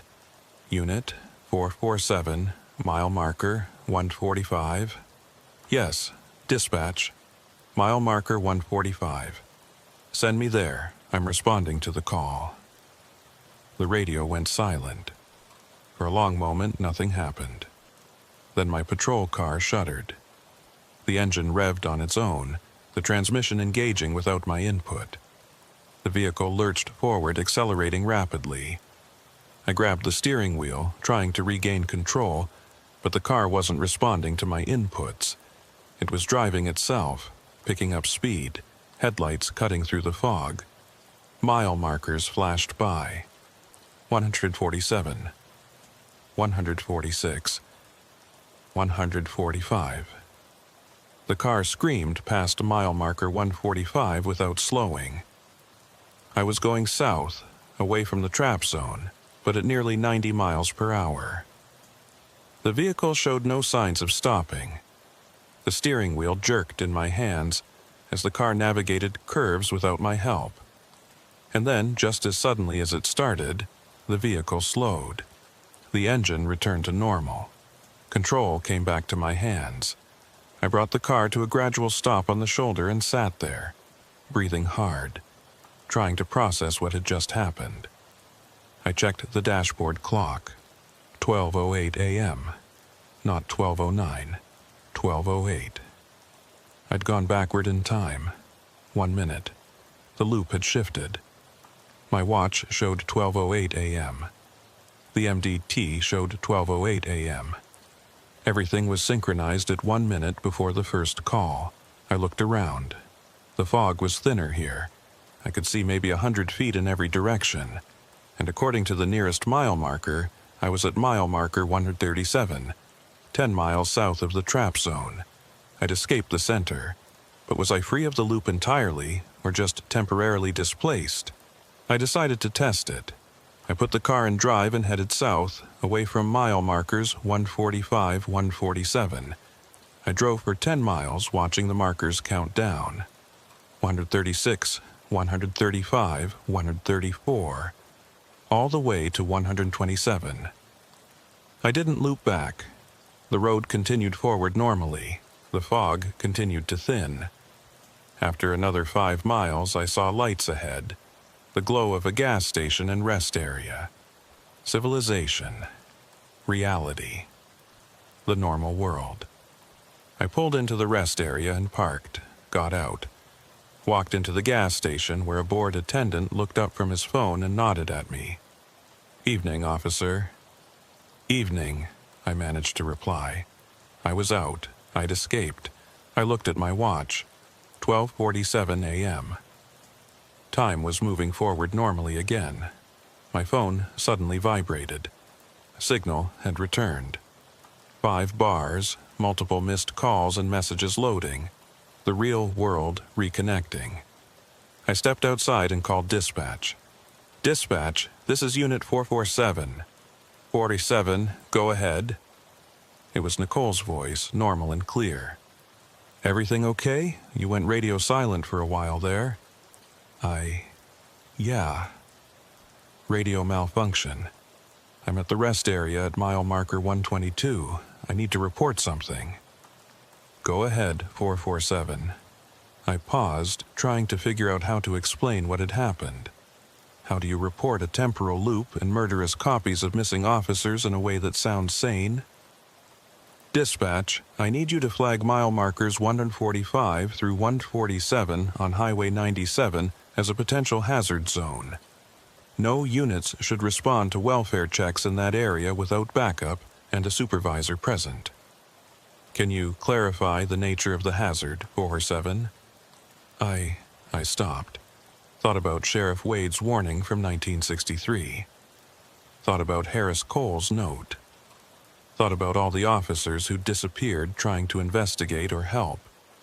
There's something wrong with that stretch of road. I can't fully explain it, but people go missing there. Officers go missing there. It needs to be investigated by a specialized team during daylight hours. No one should be sent there alone at night." A long pause, then, "Copy that, 447. I'll make a note in the system and contact the sergeant. Do you need any assistance at your location?" "Negative, dispatch. I'm fine. I'm going to complete my shift from this sector." 10-4, 447. I ended the transmission and stood in the parking lot of the gas station, watching normal traffic pass by on the highway. Cars with families, late-night truckers, people living their normal lives completely unaware of what existed a few miles north. I thought about going back, trying to document the site more thoroughly, gathering evidence, maybe even trying to destroy that stone foundation in the woods. But I remembered what Cole had written. You can't resist it from the center. If I went back, I'd be caught again, and next time I might not escape. I got back in my patrol car and drove south, putting more distance between myself and mile marker 147. I radioed dispatch and requested permission to extend my patrol route further south for the rest of the night. Permission granted. I didn't go back. 6 months have passed since that night. I still work for Oregon State Police, still work night shifts, but I requested a permanent reassignment to a different patrol sector and it was granted without questions. I now cover Highway 97 from mile marker 90 south to the California border. I never go north of mile marker 120. The official investigation into the anomalies at mile marker 147 never happened. Or, if it did, I was never informed. The flag I requested dispatch to put in the system was noted, but no specialized team was ever sent. No daylight investigation was conducted. Maybe the higher-ups thought I'd had a breakdown. Night shift stress, isolation, fatigue-induced hallucination. They were probably debating whether to send me for a psychological evaluation. But I finished my shift that night without further incident, wrote a very careful report that focused on equipment malfunctions and difficult driving conditions, and never brought it up again. And the disappearances stopped. For 6 months, no one has vanished from that stretch of highway. No welfare check calls have been logged for mile markers 145-147. The area has been quiet. I want to believe that somehow, by escaping the loop, I broke something, disrupted the pattern, closed whatever was opened. But I don't actually believe that. I think it's waiting, building strength, Or maybe it simply doesn't need to feed as frequently as I feared. Sheriff Wade studied it for 30 years. These cycles might span decades. I've tried to investigate what I can from a distance. I submitted FOIA requests for old incident reports and dispatch logs from that area going back as far as records exist. The requests were denied. Ongoing investigation, records sealed. Which tells me someone, somewhere, knows something. I've also looked into the history of that stretch of highway. The road was indeed built in 1932, cutting through what had been wilderness. Before that, the area was part of the traditional territory of the northern Paiute tribes. I found one anthropological survey from the 1920s that mentioned local indigenous people avoiding a particular area they described as the place where the world is thin. The survey didn't specify exact coordinates, but the general description matched the location of mile marker 147. The stone foundation I found in the woods bothered me the most. I've been unable to find any records of what it was. No old maps show a building there. No historical records mention a structure. It's as if it doesn't officially exist, even though I saw it, photographed it, touched it. I still have those photos on my phone. I've looked at them dozens of times, studying the circle of badges, the skull, the carved symbols. I've shown the symbols to colleagues with various specialties: history, archaeology, linguistics. No one can identify them. The voice recorder from Marcus Holloway's car is locked in my personal safe at home. I've listened to his recording multiple times. Each time, I hear something new in the background noise, sounds that might be voices, or might be wind, or might be something else entirely. I've also kept the paper with Sheriff Wade's and Harris Cole's warnings. I read them periodically, reminding myself that what I experienced was real, that I'm not losing my mind. 3 weeks ago, something happened that convinced me the danger isn't over. I was off duty, shopping at a grocery store in Bend. As I was loading bags into my car, I heard a voice behind me. "Excuse me, officer?" I turned. A man was standing there, maybe 35 years old, wearing civilian clothes. He looked normal, tired, but normal. "I'm off duty," I said. "But if you need help, I can call. Are you the trooper who works Highway 97? I felt a chill. "I work a southern sector, yeah. Why?" "I've been having dreams," he said. His eyes were strange, distant. "About a place on that highway, mile marker 147. In my dreams, I'm driving, and I see a vehicle on the shoulder. Every night, same dream. And in the dream, I stop to help. And then..." He trailed off, staring past me at nothing. "And then what?" I asked, even though I wasn't sure I wanted to know. "And then I can't leave. I'm stuck there, in that same spot, forever. Driving away, but always coming back, and there are people there, people who look wrong. They tell me to stay." My mouth went dry. "How long have you been having these dreams?" 3 months. They started in March, every single night.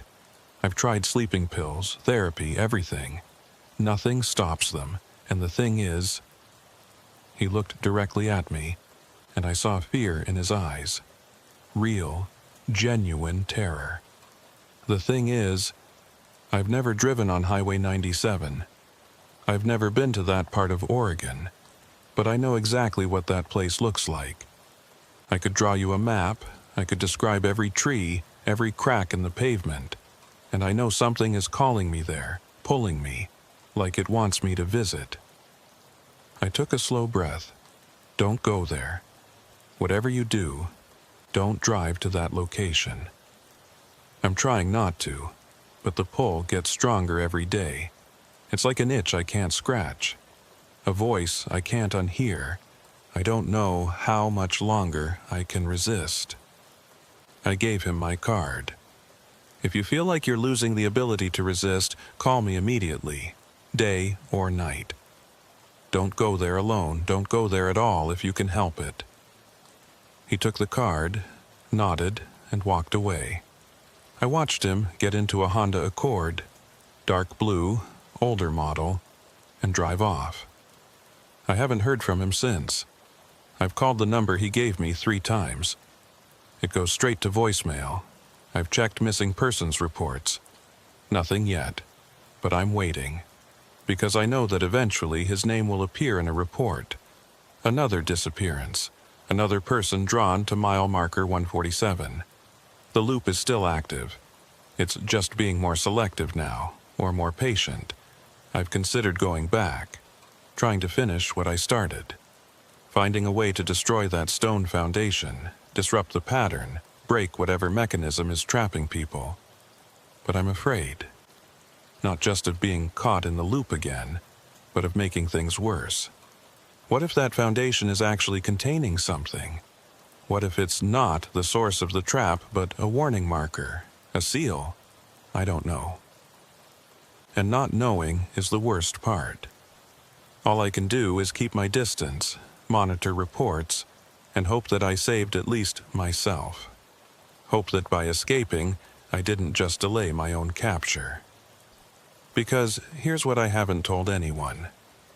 Sometimes, late at night when I'm on patrol, I hear my radio crackle even when it's turned off. And in the static, I hear Nicole's voice, faint and distant, saying the same thing over and over. Unit 447, we have a welfare check request. Highway 97, mile marker 145. And every time I hear it, the pull gets a little stronger. I look at my watch when this happens. Without fail, it reads 12:09 a.m. Even if the actual time is 2 a.m. or 4 a.m. or any other hour, when I hear that phantom dispatch call, my watch shows 12:09. The loop never completely released me. Part of me is still there, trapped at mile marker 147, living through that moment over and over. I can feel it, a shadow version of myself, stuck in time, trying to escape and failing. How long before the shadow and the reality merge? How long before I'm pulled back completely? I don't know, but I'm documenting everything. I'm writing this account and storing copies in multiple locations. If I disappear, someone needs to know what happened. Someone needs to have the full story. To whoever reads this, mile marker 147 on Highway 97 in Oregon is not what it appears to be. It's a trap that's been active for at least a century, possibly much longer. It pulls people in and doesn't let go. It transforms them into something else. Copies, echoes, guardians of the trap itself. If you're ever driving that highway at night, and you see a disabled vehicle between mile markers 145 and 147, don't stop. Don't investigate. Don't try to help. Just drive past. I know that goes against everything we're trained to do as law enforcement. I know it violates the oath to protect and serve, but some places can't be helped. Some places can only be avoided. And if you're reading this because I've disappeared, if my name has been added to the list of missing officers, then you know what happened to me. I went back. Because despite everything, despite the fear, despite knowing the danger, I can feel the pull getting stronger. It's in my dreams now, just like that man in the parking lot described. And I know that eventually, I won't be able to resist. Eventually, I'll get in my patrol car, drive north on Highway 97, and respond to that welfare check call at mile marker 145. And I'll see the Honda on the shoulder at mile marker 147, hazard lights blinking. And I'll stop, and I won't leave. The loop wants me back. It's patient. It can wait. But it won't have to wait much longer. Last night, I dreamed I was standing at mile marker 147, watching myself drive past. I was wearing my uniform, but my eyes were solid black. and when the version of me in the patrol car looked out the window, I smiled and waved. Then I said, in that flat, emotionless tone I'd heard so many times, "Stay." I woke up at 12:09 a.m.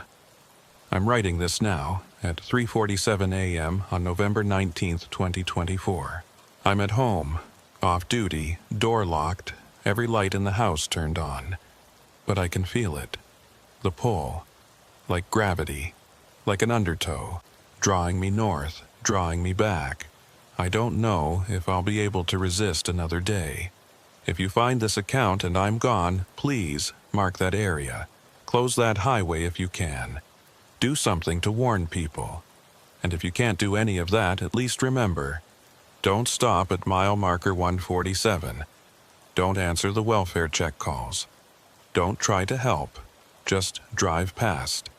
And whatever you do, don't look in your rearview mirror. Because if you do, you might see me standing there in the darkness watching you drive away. And you might hear me say, "Stay." My shift started at 10 p.m. on a Tuesday in February. I was assigned to patrol a section of Interstate 80 in Wyoming, covering the stretch between Rawlins and Laramie. About 80 miles of highway cutting through high prairie and rolling hills. Winter weather, temperature hovering around 15 degrees Fahrenheit. Clear skies, no precipitation expected, but wind gusts up to 30 miles per hour were creating ground blizzard conditions in exposed areas. I'd been with Wyoming Highway Patrol for 4 years at that point. This was my usual sector, and I knew every mile of it. Every exit, every rest area, every spot where black ice formed when temperatures dropped. The night shifts suited me. Less traffic, more time to think, and the landscape took on a different quality in the darkness. Vast. Empty. Honest. My patrol vehicle was a 2020 Ford Explorer, white with gold striping, equipped with standard communication systems, dash cam, and emergency equipment. I did my pre-shift inspection, checked my gear, and pulled out of the station in Rawlins at 10:15 p.m. The dispatcher for the evening was a woman named Angela Martinez. She'd been with the department for 12 years, knew her job inside and out, and had a good sense of when to talk and when to stay quiet. Professional and reliable. Unit 23, this is dispatch. Radio check. I pressed the transmit button. Dispatch, Unit 23, loud and clear. Copy that, 23. Weather advisory remains in effect for wind and blowing snow. I-80 is open, no closures reported. Current incidents, none in your sector. Safe travels. 10-4, dispatch, beginning westbound patrol.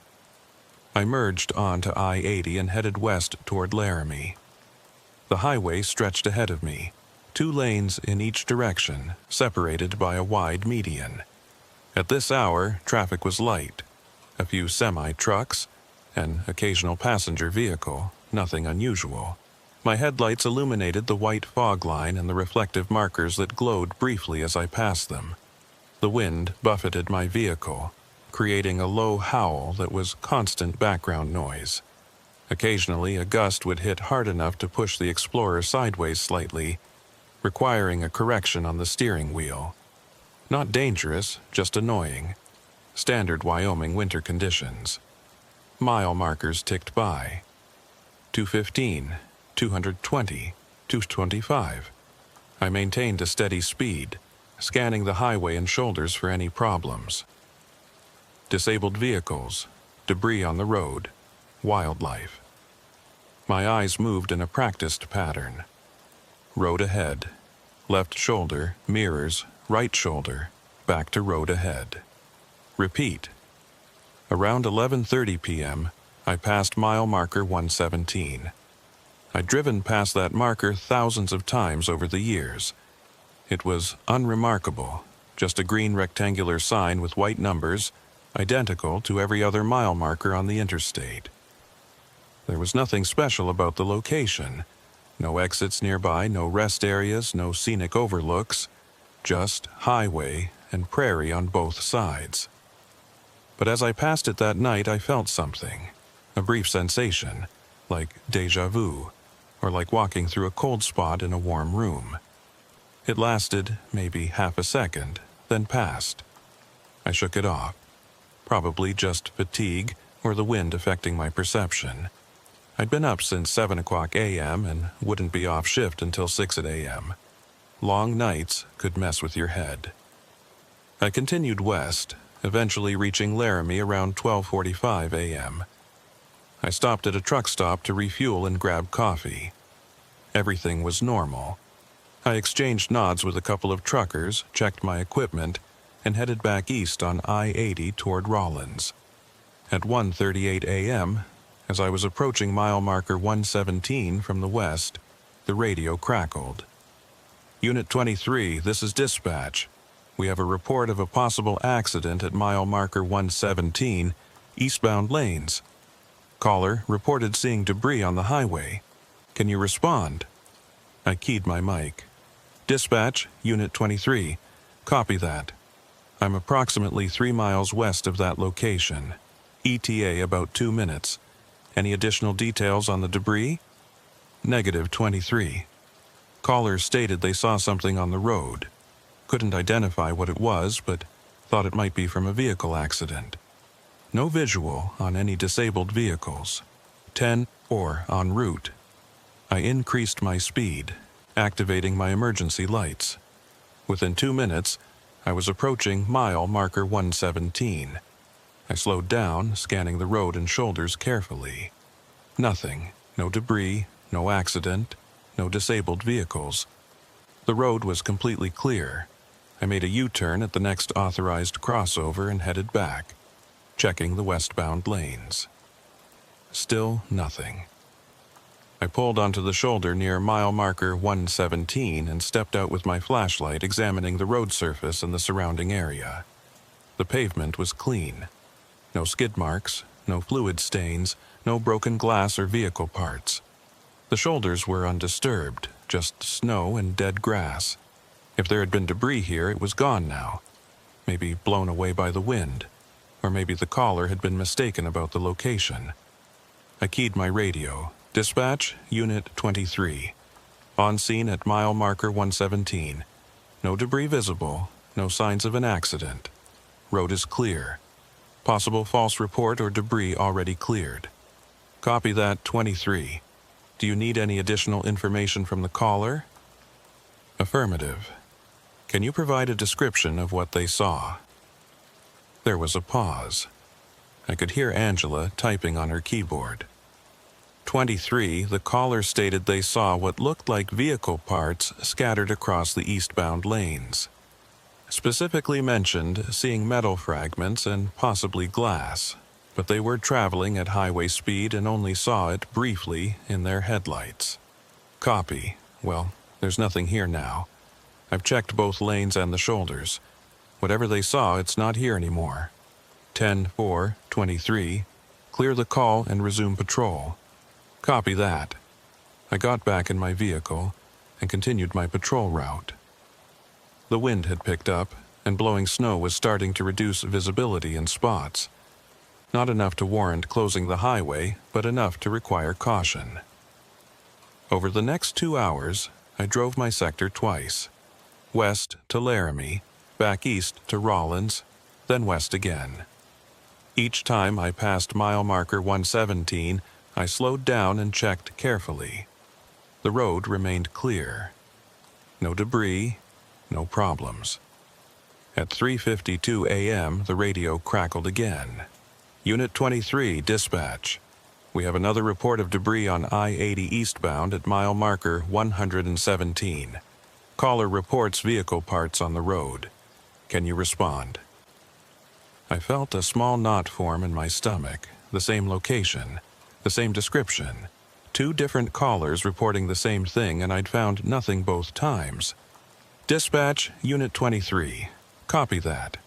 I'm currently about 12 miles west of that location. ETA approximately 8 minutes. Can you confirm this is a different caller than the previous report? Affirmative, 23. This is a new call. Different phone number, different reporting party. Copy, en route. I increased my speed, watching the mile markers count down. 129, 125, 120. As I approached mile marker 117, I slowed to about 40 miles per hour, my spotlight sweeping across both lanes and the shoulders. Still nothing. The road was completely clear. I pulled onto the shoulder and stopped exactly at mile marker 117, got out with my flashlight and walked along the roadway, examining every inch. I spent 20 minutes checking the area, looking for anything that might have been missed. Nothing. Not a single piece of debris, not even the usual highway trash, no fast food bags, no tire fragments, no blown-out retreads from semi-trucks. The road was pristine. I radioed dispatch. Unit 23, on scene at mile marker 117. No debris located. Road is clear. This is the second report for the same location with identical descriptions, but I'm finding nothing. Can you provide callback information for the reporting party? Stand by, 23. I waited, standing on the shoulder, wind cutting through my uniform despite my heavy coat. The highway was empty, no traffic in either direction. Just me, the wind, and the darkness. 23. I'm looking at the call log now. The callback number shows as... That's odd. What's odd, dispatch? The callback number is listed as blocked, and the caller hung up immediately after providing the information. No name, no vehicle description, no direction of travel. Just the location and description of debris. That's unusual. What about the first caller from earlier tonight? More typing. Then a long pause. 23, the first call also shows as blocked number. Caller hung up immediately. I didn't notice that at the time. I was handling multiple calls. But looking at it now, the two calls have very similar characteristics. Almost identical, actually. I felt the hairs on the back of my neck stand up. Two anonymous calls, hours apart, reporting the exact same thing at the exact same location, and nothing there either time. Dispatch, what's the chance these are prank calls? Someone with a police scanner calling in false reports? It's possible, 23, but that would be a pretty dedicated prank. Why target such a specific location? And why call twice with the same story? I don't know, but I'm not finding anything here. I'm going to continue patrol. If we get any more calls for mile marker 117, let me know immediately. 10-4-23. I got back in my vehicle and sat there for a moment, thinking. Something felt wrong. Not dangerous necessarily, but wrong. Like pieces of a puzzle that didn't quite fit together. I pulled back onto the highway and continued east. As I drove away from mile marker 117, I checked my rearview mirror. The marker was illuminated briefly by my taillights, then disappeared into the darkness behind me. At 4:41 a.m., I passed mile marker 117 again, this time heading west. I slowed down out of habit, checking the road. Still clear. I accelerated back to patrol speed and continued toward Laramie. At 5:03 a.m., the radio crackled for the third time. Unit 23, dispatch. Report of debris on I-80 eastbound, mile marker 117. Vehicle parts on the roadway. Can you respond? My hands tightened on the steering wheel. 3 times. The same location, the same description. 3 different times. Dispatch, this is the third call for that location tonight. I've responded twice already and found nothing. Are you sure these are legitimate calls? 23, I understand your concern, but I have a reporting party on the line right now. They're adamant they just drove past debris at mile marker 117. They said it looked like a serious accident had occurred. Dispatch, I was at that location less than 20 minutes ago. There was nothing there. Copy that, 23. But the caller is insistent. They sound genuine. I need you to check one more time. I took a deep breath. 10-4 dispatch. En route to mile marker 117. I made a U-turn and headed back east. I was about 15 miles west of the location, which meant roughly 10 minutes of driving. As I traveled, I tried to think through what could be happening. Possibility 1. Debris was actually there, but kept getting blown off the road by the wind between the time the callers saw it and the time I arrived. But that didn't explain why I never saw any trace of it. No skid marks, no gouges in the pavement, nothing. Possibility 2. The callers were seeing something that wasn't actually debris. Maybe shadows cast by the mile marker sign, or wind-blown snow creating an optical illusion. But 3 different callers making the same mistake seemed unlikely. Possibility 3. Someone was pranking us, calling in false reports to waste my time. But again, why this specific location? And why the same description every time? Possibility 4. Something else. Something I couldn't explain with rational thinking. I didn't like possibility 4. Mile markers counted down. 125, 120, 118, 117. I slowed to a crawl as I approached, my spotlight illuminating every inch of the roadway. The eastbound lanes were clear. The westbound lanes were clear. The shoulders were clear. Everything was, wait, there, right at the edge of my spotlight's range, maybe 200 feet ahead. Something on the road. I felt my pulse quicken. Finally. Actual debris.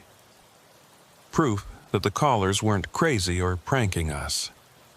I activated my emergency lights and slowed even further, approaching carefully. As I got closer, the shape became clearer. It was metallic, reflecting my headlights. About 3 feet long, lying across the right lane. I stopped about 50 feet away and grabbed my flashlight. As I stepped out of the vehicle, I could see it more clearly. It was a bumper, a chrome bumper from what looked like a passenger car, bent and twisted. I approached it cautiously, checking for any other debris or signs of a recent accident. The bumper was lying perpendicular to the traffic flow, as if it had fallen off a vehicle or been thrown from one. But there were no other parts nearby. No broken glass, no fluid stains, no skid marks. Just this one bumper. I keyed my radio. Dispatch, Unit 23. I have located debris at mile marker 117. Appears to be a vehicle bumper, possibly from a sedan. No other debris visible, no signs of a recent accident. I'm going to move it off the roadway. Copy that, 23. Any identifying marks on the bumper? License plate or vehicle identification. I bent down to examine it more closely. The bumper was old, chrome with some rust. The mounting brackets were bent and broken. I used my flashlight to check for any identifying features. Negative, dispatch, no plate, no visible VIN. Looks like it's been out here for a while based on the condition. Might have been here for days or weeks, but the callers just happened to notice it tonight. Copy. Dispose of it safely and clear the call. 10-4. I grabbed the bumper. It was heavier than I expected, and carried it to the shoulder. I'd call the maintenance crew in the morning to collect it. For now, at least it was off the road. As I walked back to my vehicle, I paused at mile marker 117. I looked at the sign, then at the empty highway stretching in both directions. Something still felt off, but I couldn't put my finger on what. I shook my head and got back in the patrol car. At least I'd found something this time. That was more than I could say for the previous 2 calls. I radioed dispatch to clear the call and resumed patrol. The sun would be rising in about an hour, and my shift would end shortly after that. I was looking forward to going home, getting some sleep, and forgetting about mile marker 117. At 5:47 a.m., just as the eastern horizon was starting to lighten, the radio crackled one more time. Unit 23, dispatch. Report of debris at mile marker 117, eastbound lanes. Caller describes vehicle parts on the roadway. I stared at the radio in disbelief. Dispatch, I just cleared that location 20 minutes ago. I removed the debris myself. There's nothing there. Copy 23, but we have a new caller reporting the same issue. I need you to check again. I felt frustration rising. Dispatch, with all due respect, I've responded to this location 4 times tonight. I found debris once, a single bumper that I removed. There is nothing else there. These calls are either pranks or the callers are mistaken. Angela's voice came back, and I could hear the strain in it. She was frustrated too. 23, I understand. But I have to log these calls, and I have to send someone to check. You're the only unit in the area. I need you to respond one more time, document what you find, and then I'll flag this location for possible prank calls. Fair enough? I took a breath. She was right. This was the job. 10-4, dispatch, en route. I turned around and headed back to mile marker 117 for the 5th time that night. As I drove, I noticed something strange. The eastern sky was getting lighter. Dawn was coming. But the area around mile marker 117 seemed darker than it should be, like there was a pocket of night that the approaching day hadn't reached yet. Probably just my imagination, or the result of being awake for nearly 24 hours. I reached mile marker 117 and pulled onto the shoulder. Before I even got out, I could see something on the road. The bumper. The same chrome bumper I'd removed 20 minutes ago was back in the middle of the eastbound lane, in the exact same position, lying perpendicular to traffic flow. I sat in my vehicle, staring at it, trying to make sense of what I was seeing. I'd picked up that bumper. I'd carried it to the shoulder. I'd set it down about 50 feet from where it had been, and now it was back on the road, in the exact same spot. Someone had to have moved it. But who? I'd been the only person on this stretch of highway. No other vehicles had passed me. I would have seen them. Unless someone had been waiting nearby, watching, moving the bumper back onto the road as soon as I left. But why? What would be the point? I grabbed my flashlight and stepped out of the vehicle. As I approached the bumper, I felt that sensation again. The same cold spot feeling I'd experienced the first time I passed mile marker 117 tonight. But stronger now, like the temperature had dropped 10 degrees in a localized area. I knelt down and examined the bumper. It looked identical to the one I'd moved earlier. Same chrome, same rust patterns, same bent mounting brackets. I picked it up and carried it to the shoulder again, this time placing it farther away, at least 75 feet from the road. Then I did something that probably wasn't standard procedure. I went back to my vehicle, grabbed my phone, and took several photos of the bumper in its new location. I wanted documentation, proof of where I'd put it. I returned to my patrol car and radioed dispatch. Unit 23, on scene at mile marker 117. Found the same bumper I removed earlier back on the road. I've removed it again and documented the location. Dispatch, something weird is going on here. Either someone is moving this bumper back onto the road or I don't know what. Copy that, 23. Can you stay in the area for a few minutes, observe the location and see if anyone approaches? Affirmative. I'll maintain position. I parked on the shoulder with a clear view of both the bumper and mile marker 117. I shut off my engine and just watched. The wind continued to howl and the eastern sky grew lighter. Traffic was starting to pick up, a few early morning commuters, trucks starting their routes. I sat there for 15 minutes. Nobody approached the bumper. Nothing unusual happened. The debris stayed exactly where I'd placed it. At 6:15 a.m., my shift officially ended. Angela radioed to let me know the next shift had started, and I was clear to return to the station. Copy that, dispatch. Unit 23 heading back to Rollins. But I want to file a formal report about mile marker 117. Something isn't right about that location. Understood, 23. Sergeant Holloway's in the station now. You can brief him when you return. I took one last look at mile marker 117, then pulled back onto the highway and headed east toward Rollins. In my rearview mirror, I watched the mile marker recede into the distance. The bumper was still on the shoulder where I'd left it. For now.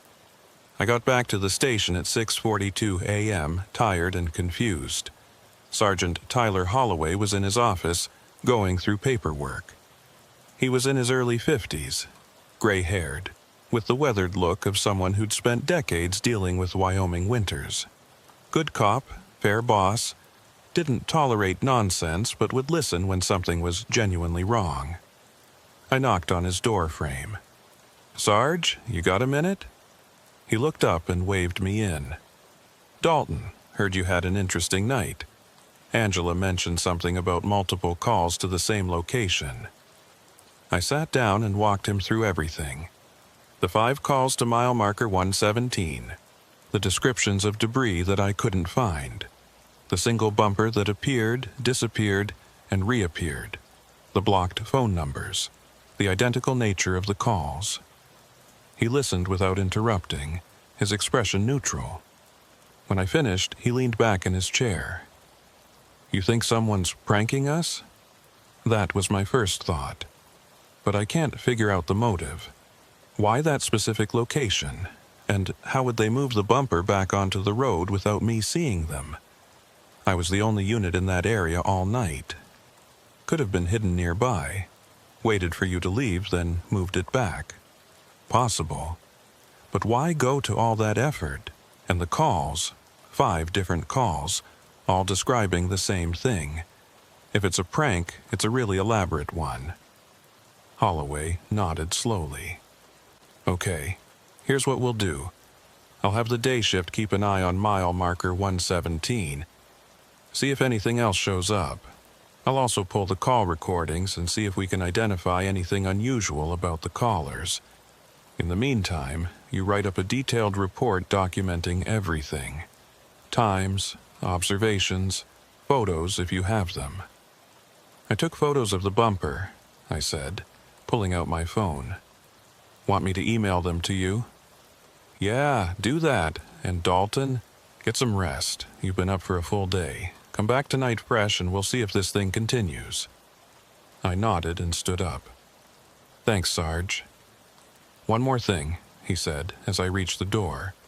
"Mile marker 117. That location mean anything to you? Any history there?" I thought about it. "Not that I know of. It's just highway, middle of nowhere. Why?" "Just curious. I've been with the patrol for 26 years and I can't recall any major incidents at that specific location. No fatal accidents, no significant events, but sometimes places develop reputations, spots where weird things happen. You think this is one of those spots?" He shrugged. "I think it's worth looking into. Go home, rest. We'll figure this out." I left the station and drove home to my apartment in Rollins. I should have been exhausted, but my mind was racing.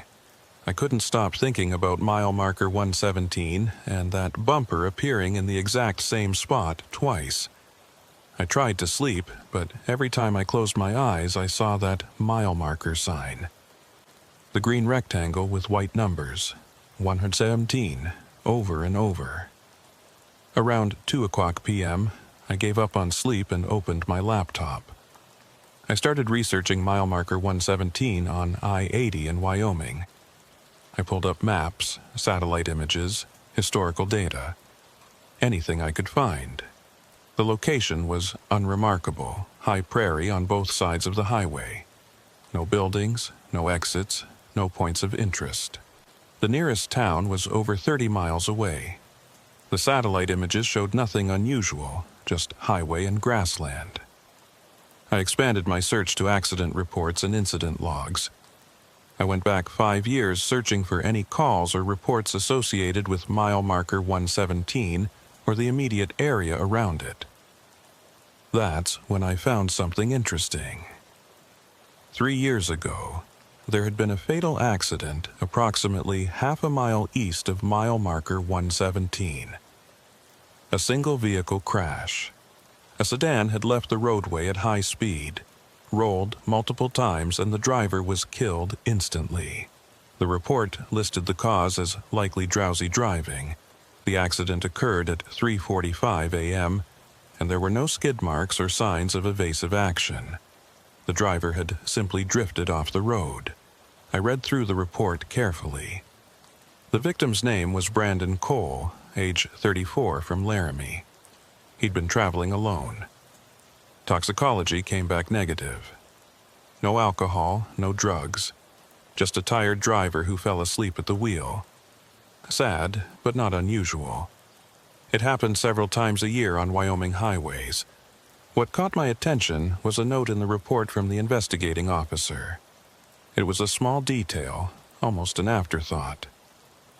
Vehicle's front bumper was not located at the scene. May have detached during the rollover and been thrown a significant distance. Search of the surrounding area did not recover the bumper. The bumper was never found. I sat back, staring at the screen. A fatal accident 3 years ago, less than a mile from mile marker 117, and the bumper from that accident was never recovered. Was the bumper I'd found the same one? The report had described the vehicle as an older model sedan with a chrome bumper. That matched what I'd seen. But that raised more questions than it answered. If the bumper had been missing for 3 years, where had it been? And why was it suddenly appearing on the road at mile marker 117, exactly where multiple callers were reporting debris? I needed more information. I pulled up the case file number and made a note to ask Sergeant Holloway about it. Maybe there were details not included in the official report. I tried to sleep again, managed about 3 hours of restless dozing, then got up and prepared for my next shift. I arrived at the station at 9:30 p.m., half an hour before shift start. Holloway was still there, pulling a double. He waved me into his office. Day shift reported back, he said. They checked mile marker 117 3 times during their shift. No debris, no calls, nothing unusual. The bumper you removed was still on the shoulder where you left it. One of the deputies took photos and measured its exact position. We'll see if it moves again tonight. Did you pull the call recordings? He nodded, turning his computer monitor toward me. Listen to this. He played the audio from the first call. A voice, male, middle-aged, reporting debris at mile marker 117. The voice was calm, factual, describing vehicle parts on the road. Then the line went dead. Blocked number, untraceable, Holloway said. Now, listen to the second call. He played it, another male voice different from the first but the same calm, factual tone. Describing the same debris, then the line went dead. Third call, Holloway said. Same pattern, different voice, same description, line goes dead. You hear anything unusual? He asked. I listened to all 3 recordings again, paying closer attention. They sound scripted, like they're reading from a prepared statement, and the background noise. There's no traffic sound, no wind, nothing. It's too quiet for someone calling from a vehicle on the highway. That's what I noticed too. These aren't normal calls. Someone is calling in deliberately, providing just enough information to trigger a response, then hanging up before we can ask questions. Why? That's what we need to figure out. He pulled up a file on his computer. I also looked into the history of that location. Found the accident report from 3 years ago. Vehicle lost its bumper in the crash. Bumper was never found. You think the bumper you found tonight is the same one? It matches the description, but that doesn't make sense. Where has it been for 3 years, and why is it showing up now? Holloway leaned back in his chair, choosing his words carefully. I called the officer who investigated that accident. Retired now, living in Cheyenne. He remembered the case. Said there was something odd about it that never made it into the official report. What? He said Brandon Cole's GPS log showed something strange. Cole had been driving that same route, Laramie to Rollins, regularly for his job. But on the night of his accident, his GPS showed him passing mile marker 117 multiple times. Like he was looping, passing the same point over and over. The officer thought it was a GPS malfunction, so he didn't include it in the report. But he said it bothered him. I felt a chill run down my spine. He was looping? Like he couldn't get past that location. That's what the GPS suggested. But the officer figured it was just a technical glitch. The accident happened half a mile east of there, so he assumed Cole had eventually broken whatever loop he was in, then fell asleep and crashed. Or whatever was causing the loop caused him to crash. Holloway gave me a long look. That's a pretty big logical leap, Dalton. I know, but think about it. 5 calls tonight, all to the same location. A bumper that keeps reappearing in the same spot. A fatal accident 3 years ago where the victim's GPS showed him looping near the same location. These things are connected. Maybe, or maybe it's a series of coincidences and we're seeing patterns that aren't there. You don't really believe that. He sighed. No, I don't. But I also don't have a rational explanation for what's happening. So here's what we're going to do. You're going to run your normal patrol tonight. If you get called to mile marker 117 again, you respond, you document everything, and you report back to me. But you stay safe. You don't take any unnecessary risks. Understood? Understood. And Dalton, keep your head on straight. It's easy to start seeing things that aren't there when you're looking for them. I nodded and left his office. Angela was at the dispatch console, setting up for the night shift. She gave me a sympathetic smile. Heard you had a weird night last night. That's putting it mildly. Let's hope tonight is quieter. From your lips to God's ears, she said. My shift started at 10 o'clock p.m. I ran the same patrol route as the previous night, westbound on I-80 from Rollins toward Laramie. The weather was similar, clear and cold, with strong winds creating occasional ground blizzards. For the first 2 hours, everything was routine. Normal traffic, no incidents, no calls. I passed mile marker 117 twice, once westbound, once eastbound, and both times the road was clear. The bumper was still on the shoulder where I'd left it 24 hours ago. At 12:23 a.m., the radio crackled. Unit 23, dispatch. Report of debris at mile marker 117, eastbound lanes. Vehicle parts on the roadway. Can you respond? Here we go again. Copy that, dispatch. En route to mile marker 117. I was about 8 miles west of the location. As I drove, I tried to prepare myself mentally. Stay rational. Document everything. Don't jump to conclusions. I reached mile marker 117 and slowed down. My spotlight swept across the roadway. The bumper was back on the road. Same location, same position. Lying perpendicular to traffic flow in the right lane. I pulled onto the shoulder and sat for a moment, collecting my thoughts. Then I grabbed my phone and checked the photos I'd taken the previous night. The bumper had been on the shoulder, 75 feet from the road. I got out and walked to where the bumper should have been. It was gone from the shoulder, and it was back on the road. I radioed dispatch. Unit 23 on scene. The bumper is back on the road. Same location as last night. I'm going to document it before moving it. Copy, 23. Take your time. I photographed the bumper from multiple angles, noting its exact position. Then I measured the distance from the mile marker sign, 47 feet. The same distance as last night, within a foot or two. I picked up the bumper and examined it closely. Same chrome, same rust, same bent mounting brackets.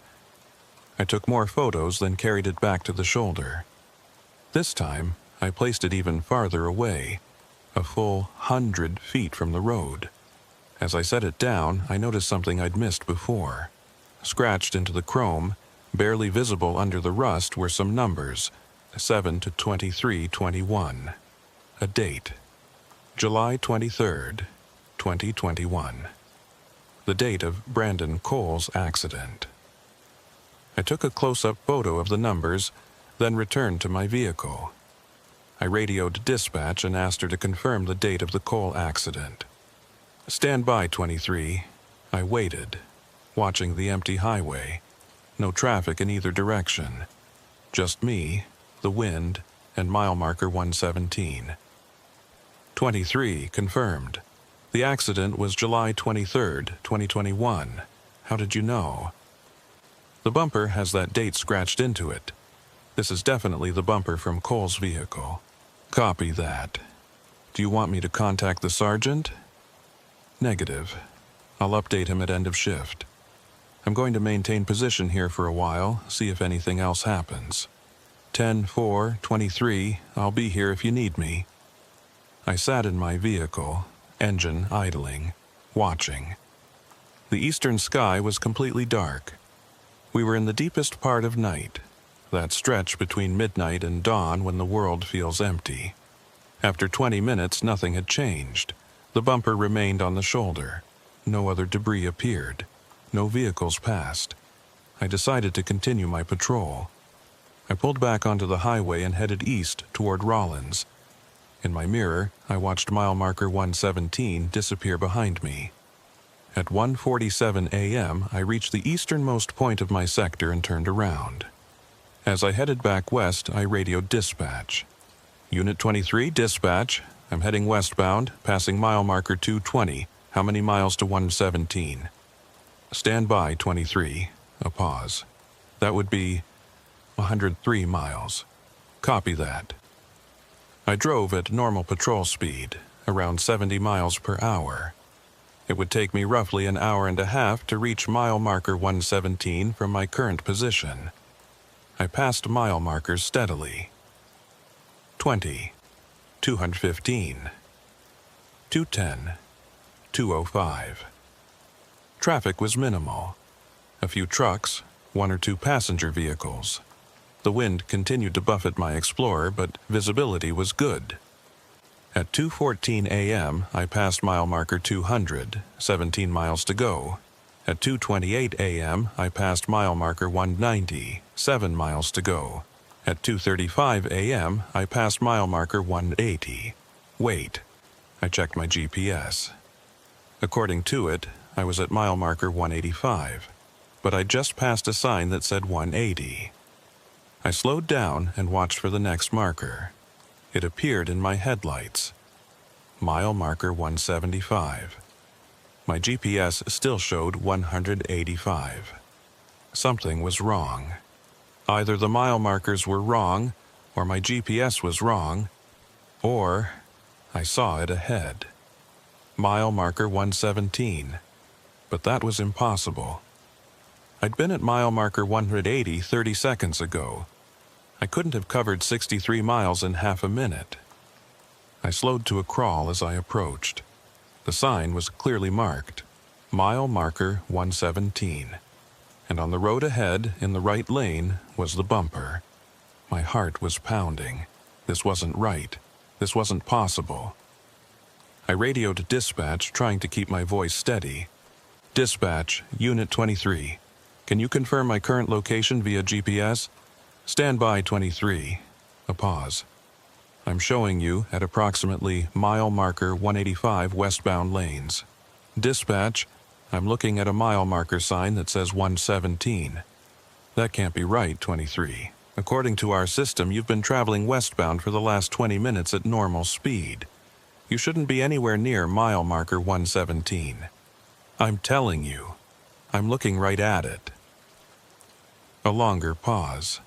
I could hear concern in Angela's voice when she responded, 23, are you sure? Could it be a different marker that looks similar? I got out of my vehicle and walked to the sign. Green rectangle, white numbers, 117. Dispatch, it's definitely mile marker 117, and the bumper is back on the road. That's not possible. You moved that bumper over an hour ago, and you shouldn't even be at that location yet. I stood there, flashlight in hand, staring at the mile marker. The wind howled around me, and somewhere in my mind, a thought formed that I didn't want to acknowledge. I was caught in a loop, just like Brandon Cole had been 3 years ago, just like his GPS had shown, passing the same point over and over, unable to progress past it. I keyed my radio. Dispatch, I think I'm experiencing the same thing that happened to Brandon Cole. My GPS doesn't match my location. I'm somehow back at mile marker 117 even though I should be miles away from it. 23, that doesn't make sense. You need to static. The radio cut out mid-sentence. I tried again. Dispatch, do you copy? Nothing but static. I checked my phone, no signal. I was alone at mile marker 117, with no communication and no way to explain how I'd gotten here. The bumper was still lying on the road, 47 feet from the mile marker sign. Chrome and rust, bent mounting brackets, and a date scratched into the metal. 7/23/21, the date. Brandon Cole died. I looked at my watch, 2:37 a.m. I looked at my vehicle's dashboard clock, 2:37 a.m. Then I noticed something else. In the distance, heading east toward me, I could see headlights, a vehicle approaching. As it got closer, I could see it was a sedan. Older model, dark colored. It passed me, moving at highway speed, and I caught a glimpse of the driver. A man, alone, looking tired. The vehicle continued east, its taillights disappearing into the darkness. I stood there, waiting. The wind continued. The highway remained empty. Then, after maybe 5 minutes, I saw headlights again. From the east, a vehicle approaching. Same sedan, same driver, same tired expression. It passed me again, heading east. 5 minutes later, it passed again. And again, and again. The same vehicle, the same driver, passing me over and over, heading east. Always at the same speed. Always with the same tired expression behind the wheel. I was watching Brandon Cole drive toward his death. Over and over. Trapped in a loop that had started 3 years ago and never ended. And somehow I'd become trapped in it with him. I don't know how long I stood there watching that sedan pass. 5 times, 10, 20, I lost count. Each time it was identical. Same speed, same tired driver, same empty highway stretching behind it into darkness. I wanted to flag it down, to warn the driver, but I knew it wouldn't matter. This wasn't really happening now. This was an echo, a recording, a loop playing out the final moments of Brandon Cole's life over and over. The radio remained silent. My phone showed no signal. I was isolated in a pocket of time and space centered on mile marker 117. I tried walking away from the location, heading east along the shoulder. I walked for what felt like 15 minutes, checking my GPS periodically. According to the device, I was moving. Mile marker 118, then 119, then 120. But when I turned around to look back, mile marker 117 was still directly behind me. Maybe 50 feet away. Distance had become meaningless here. I returned to my patrol vehicle and tried to think rationally. There had to be an explanation. Maybe I was experiencing carbon monoxide poisoning from a faulty exhaust system. Maybe I'd fallen asleep at the wheel, and this was a dream. Maybe I'd been in an accident and was hallucinating while unconscious. But it all felt too real, too consistent, too detailed. I opened my laptop, the MDT computer terminal, and tried to access the dispatch system.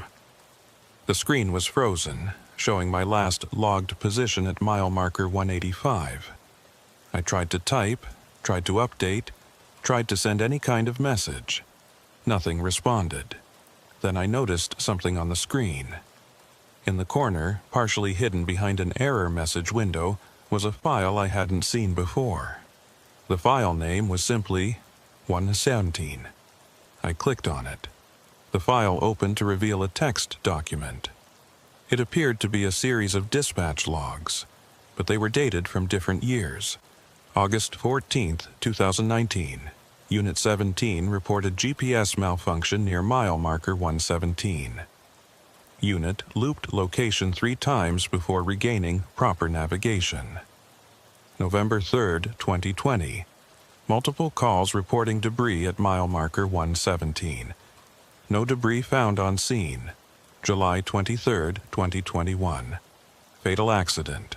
Eastbound lanes, 0.5 miles past mile marker 117.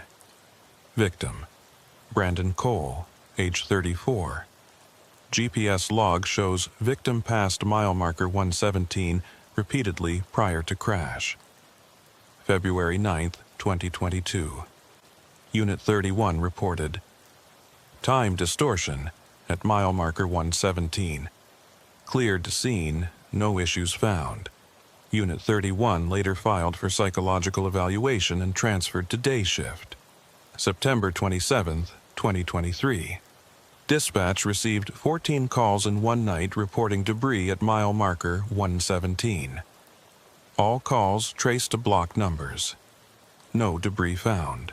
And then, at the bottom of the document, February 18, 2025. Unit 23 Dalton reported multiple incidents at mile marker 117. Status unresolved. That was tonight. Today. Right now. Someone had been documenting this. Someone knew that mile marker 117 was a problem location, had been for years. But why hadn't anyone warned us? Why wasn't this information in the official files? I grabbed my phone and took photos of the screen, then closed the file. As soon as I did, it disappeared. I searched for it again, checking every folder on the system. Gone, like it had never existed. But I had the photos, proof that I wasn't losing my mind. I stepped out of the vehicle again, needing to move, to do something. The sedan passed me again. Same driver, same tired expression. I tried counting the seconds between passes. Exactly 4 minutes and 37 seconds, like clockwork. Then something different happened. As the sedan passed, I heard a sound. Not from the vehicle itself, but from somewhere nearby. A scraping noise, metal on pavement. I turned toward the sound. The bumper, which had been lying in the road 47 feet from the mile marker, was moving. Not being blown by wind. Not being dragged by anything visible. Just sliding across the pavement on its own. Slowly, deliberately, moving from the road back toward the shoulder. I watched, frozen, as it slid past me and came to rest exactly where I'd placed it an hour ago. Then it stopped moving. A few seconds later, it began sliding again, back toward the road, back to its position 47 feet from the mile marker sign.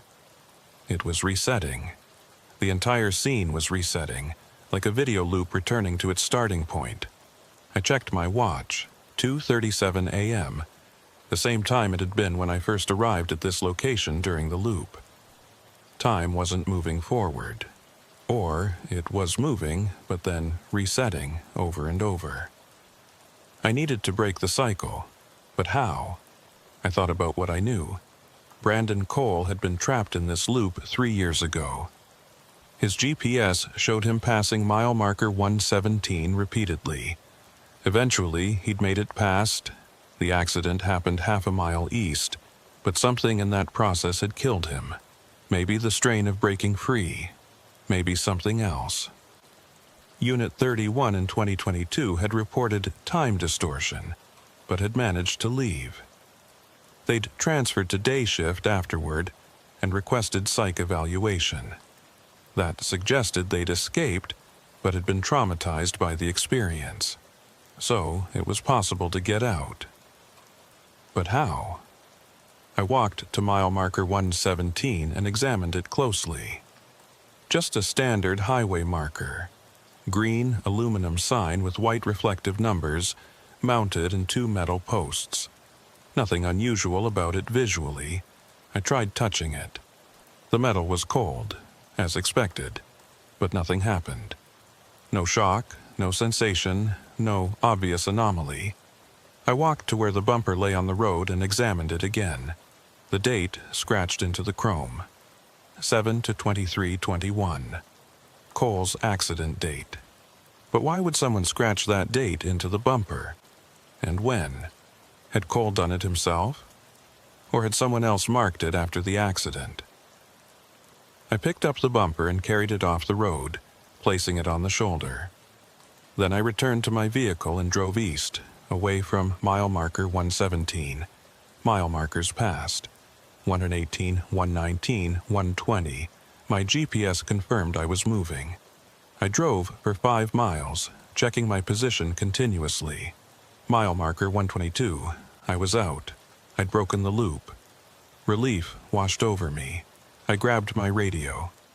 Dispatch, Unit 23. Do you copy? Static. I tried my phone. Still no signal. I kept driving. Mile marker 125. 130. 135. Then, ahead of me, I saw a green sign reflecting in my headlights. Mile marker 117. No. That wasn't possible. I'd been driving east. The numbers should be increasing, not decreasing. I checked my GPS. It showed me at mile marker 138 eastbound lanes. I checked the sign as I passed it. Definitely mile marker 117.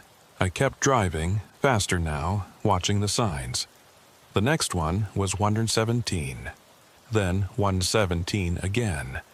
Every mile marker I passed was 117, even though my GPS showed me traveling normally, mile markers counting up as they should.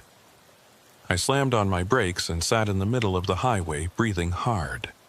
The loop wasn't just at mile marker 117. The loop was everywhere. The entire highway had become mile marker 117. Or maybe I'd become so deeply trapped in the loop that I couldn't perceive anything else. I heard a sound behind me. Looking in my rearview mirror, I saw headlights, a vehicle approaching from the west. The sedan, Brandon Cole's sedan, but it was coming from the wrong direction now. It pulled up behind me and stopped. The driver's door opened. A man stepped out. He looked exactly like the tired driver I'd seen passing over and over. But now he was walking toward my vehicle, and his eyes were wrong. Too wide, too focused, like someone who hadn't blinked in a very long time. I put my patrol car in drive and accelerated, pulling away from him. In my mirror, I saw him standing in the middle of the highway watching me leave. He didn't try to follow, just stood there perfectly still as I drove away. A minute later, I saw him again, standing on the shoulder ahead of me, in the exact same position, arms at his sides, eyes too wide, perfectly still. As I passed, he turned his head to follow my movement, but his body didn't move. He appeared again, and again, always in the same position, always watching. I wasn't just seeing a loop of his drive. I was seeing him, or what was left of him. Trapped here, unable to leave, appearing over and over in this endless moment. I had to get out. I had to break free before I became like him, another ghost on this highway, appearing and reappearing, trapped in the same few miles for eternity. I drove faster, pushing the Explorer to 80, then 90, then over 100 miles per hour. The engine roared, the vehicle shook. Mile marker 117 flashed past over and over and over. Then, suddenly, the numbers changed. Mile marker 118. I nearly cried with relief. Progress. I was moving forward. The loop was breaking. My radio crackled. 23, do you copy? Unit 23, please respond. Angela's voice. Distorted and far away, but definitely her. I grabbed my mic. Dispatch, I copy. I'm at mile marker 121 eastbound. I was trapped in some kind of loop at mile marker 117. I'm free now. Unit 23, say again, you're breaking up. I said I'm free of the loop. I'm at mile marker 121. Static. Then her voice again, clearer now. Unit 23, you're showing on our system at mile marker 117. You've been stationary there for the last 45 minutes. Negative dispatch. I'm moving. I'm at mile marker 123 now. 23, our system disagrees. GPS shows you haven't moved. I looked at my own GPS. She was right. According to the vehicle's system, I was at mile marker 117. But the signs I was passing said otherwise. Which one was real? I kept driving. Mile markers continued to change. 125, 30, 135. The numbers were increasing normally now, but Angela kept insisting I was still at 117. Then I saw something that made me understand.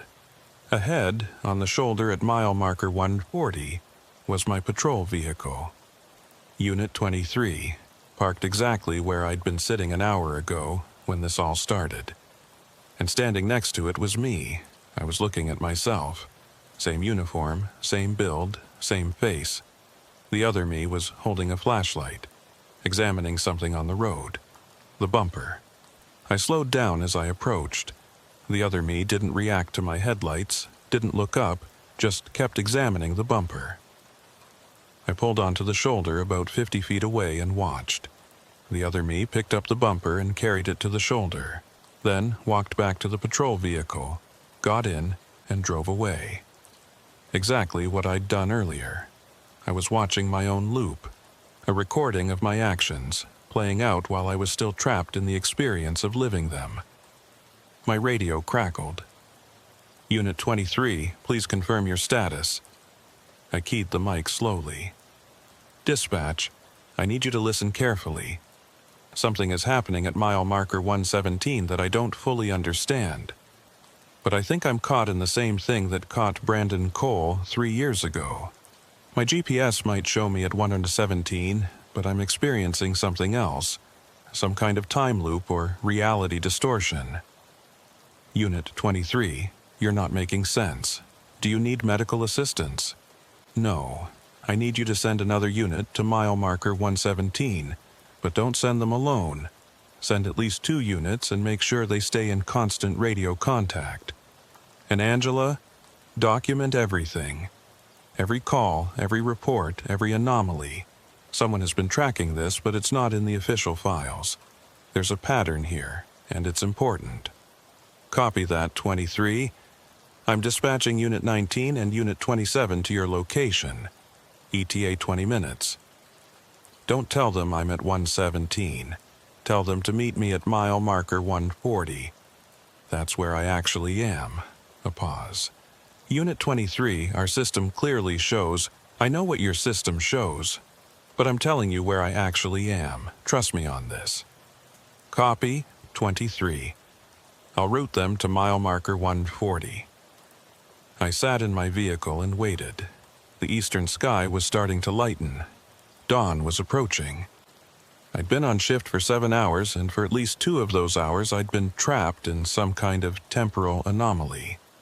The other version of me, the one I'd seen examining the bumper, drove past, heading east.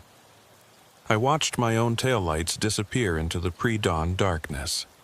23 minutes later, I saw emergency lights approaching from the east. 2 patrol vehicles, units 19 and 27.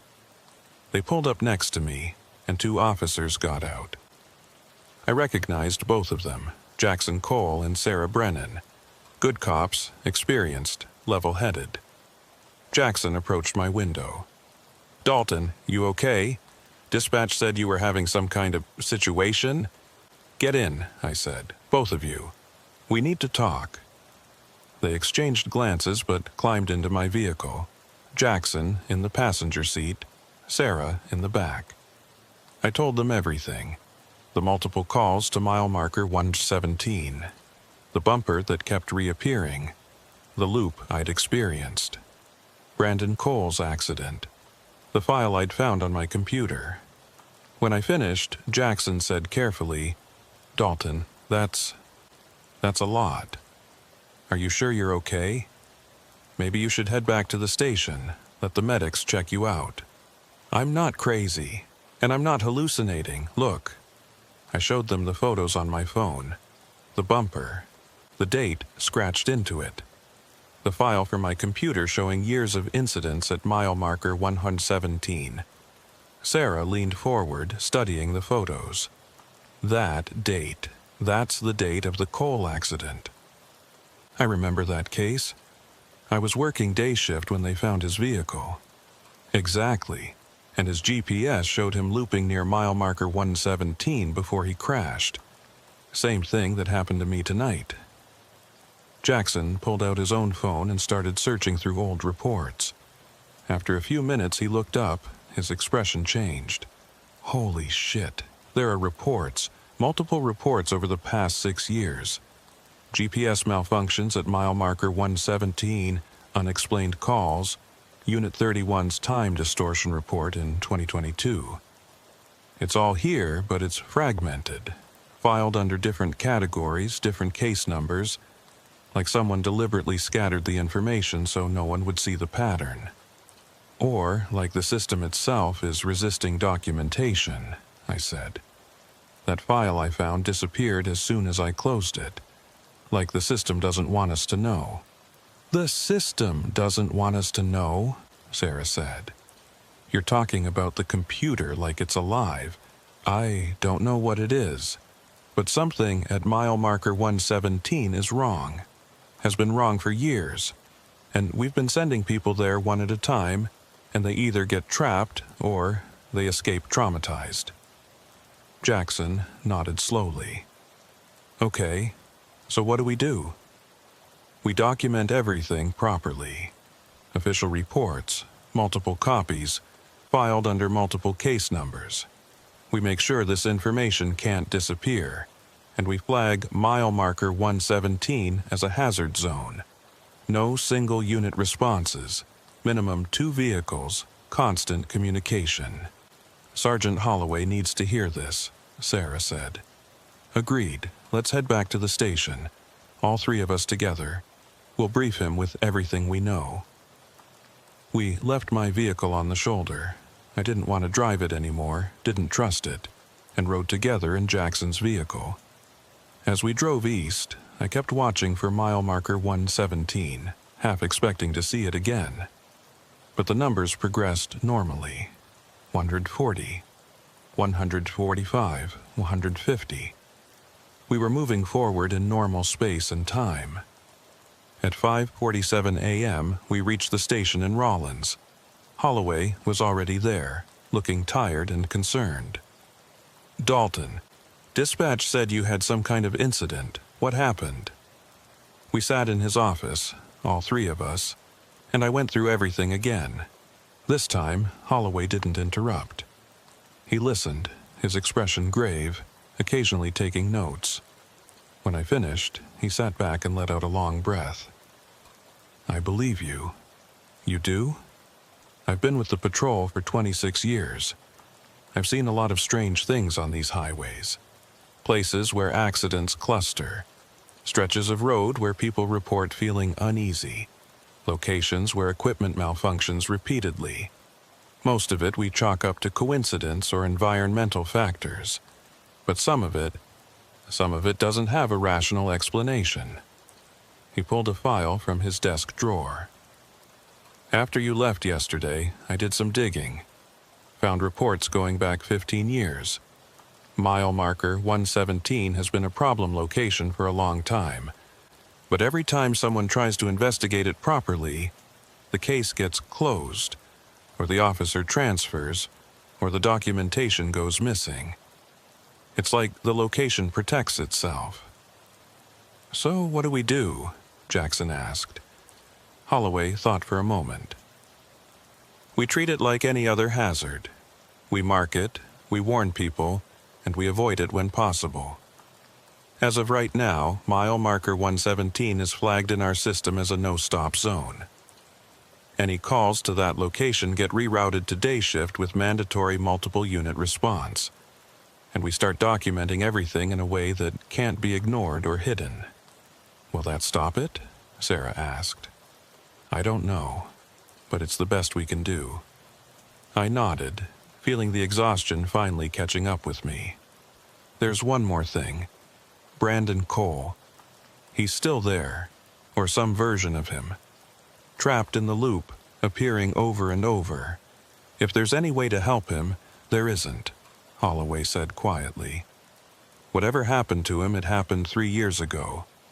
What you saw was an echo, a recording. You can't save someone who's already gone." I knew he was right, but it still felt wrong to leave Cole trapped there, endlessly driving toward his death. "Go home," Holloway said. "All of you, get some rest. We'll regroup tomorrow and figure out the next steps." We filed out of his office. As I headed toward my car, Sarah caught up with me. "Dalton, for what it's worth, I believe you. And I'm glad you made it out." "Thanks, but I'm not sure I did. Not completely." She frowned. "What do you mean?" I showed her my watch. It showed 2:37 a.m. It's been stuck at this time since I entered the loop. I've changed the battery, reset it, everything. It won't budge. She looked at her own watch, then at mine. "That's unsettling. Yeah, I think part of me is still there. At mile marker 117, at 2:37 a.m., trapped in that moment. And I don't know if that part will ever escape." 6 weeks have passed since that night. I still work for Wyoming Highway Patrol, still work night shifts, but I requested a permanent sector change, and it was granted.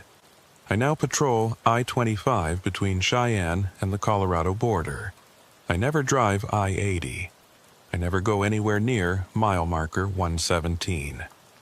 The official report on that night was filed under 3 different case numbers, with copies distributed to multiple departments. Sergeant Holloway personally ensured that the documentation couldn't be easily buried or lost. Mile marker 117 remains flagged as a hazard zone, and the protocols we established are still in effect. The calls stopped. For 6 weeks, dispatch hasn't received a single report of debris at mile marker 117. The location has been quiet, but I don't think it's over. My watch still shows 2:37 a.m. I've replaced it twice, bought different brands, tried digital and analog. Every watch I wear stops at 2:37 a.m. within a few days. Like that time is following me, marking me, claiming me. I've also started experiencing something else. Time slips, I call them. Moments where I lose time without explanation. Last week, I was driving south on I-25. I checked my GPS at mile marker 45. Blinked. Checked again, and I was at mile marker 45. My dashboard clock showed that 5 minutes had passed, but I had no memory of those 5 minutes. No memory of the road I'd traveled, the mile markers I'd passed. It happened again 2 days ago. 7 minutes lost. Then again yesterday. 12 minutes. The gaps are getting longer. I haven't told anyone. What would I say? That I'm experiencing micro loops? That part of me is still trapped at mile marker 117, and it's pulling the rest of me back piece by piece? I've done research, tried to find similar cases, other locations where people reported time anomalies or spatial loops. There are stories scattered across the internet, usually dismissed as hoaxes or misunderstandings, but I recognize the patterns now. I know what's real and what isn't. There's a highway in Nevada where drivers report passing the same rest stop multiple times without turning around. A stretch of Route 66 where GPS systems consistently malfunction. A bridge in Louisiana where people lose hours without explanation. These places exist, and they're connected somehow. I can feel it.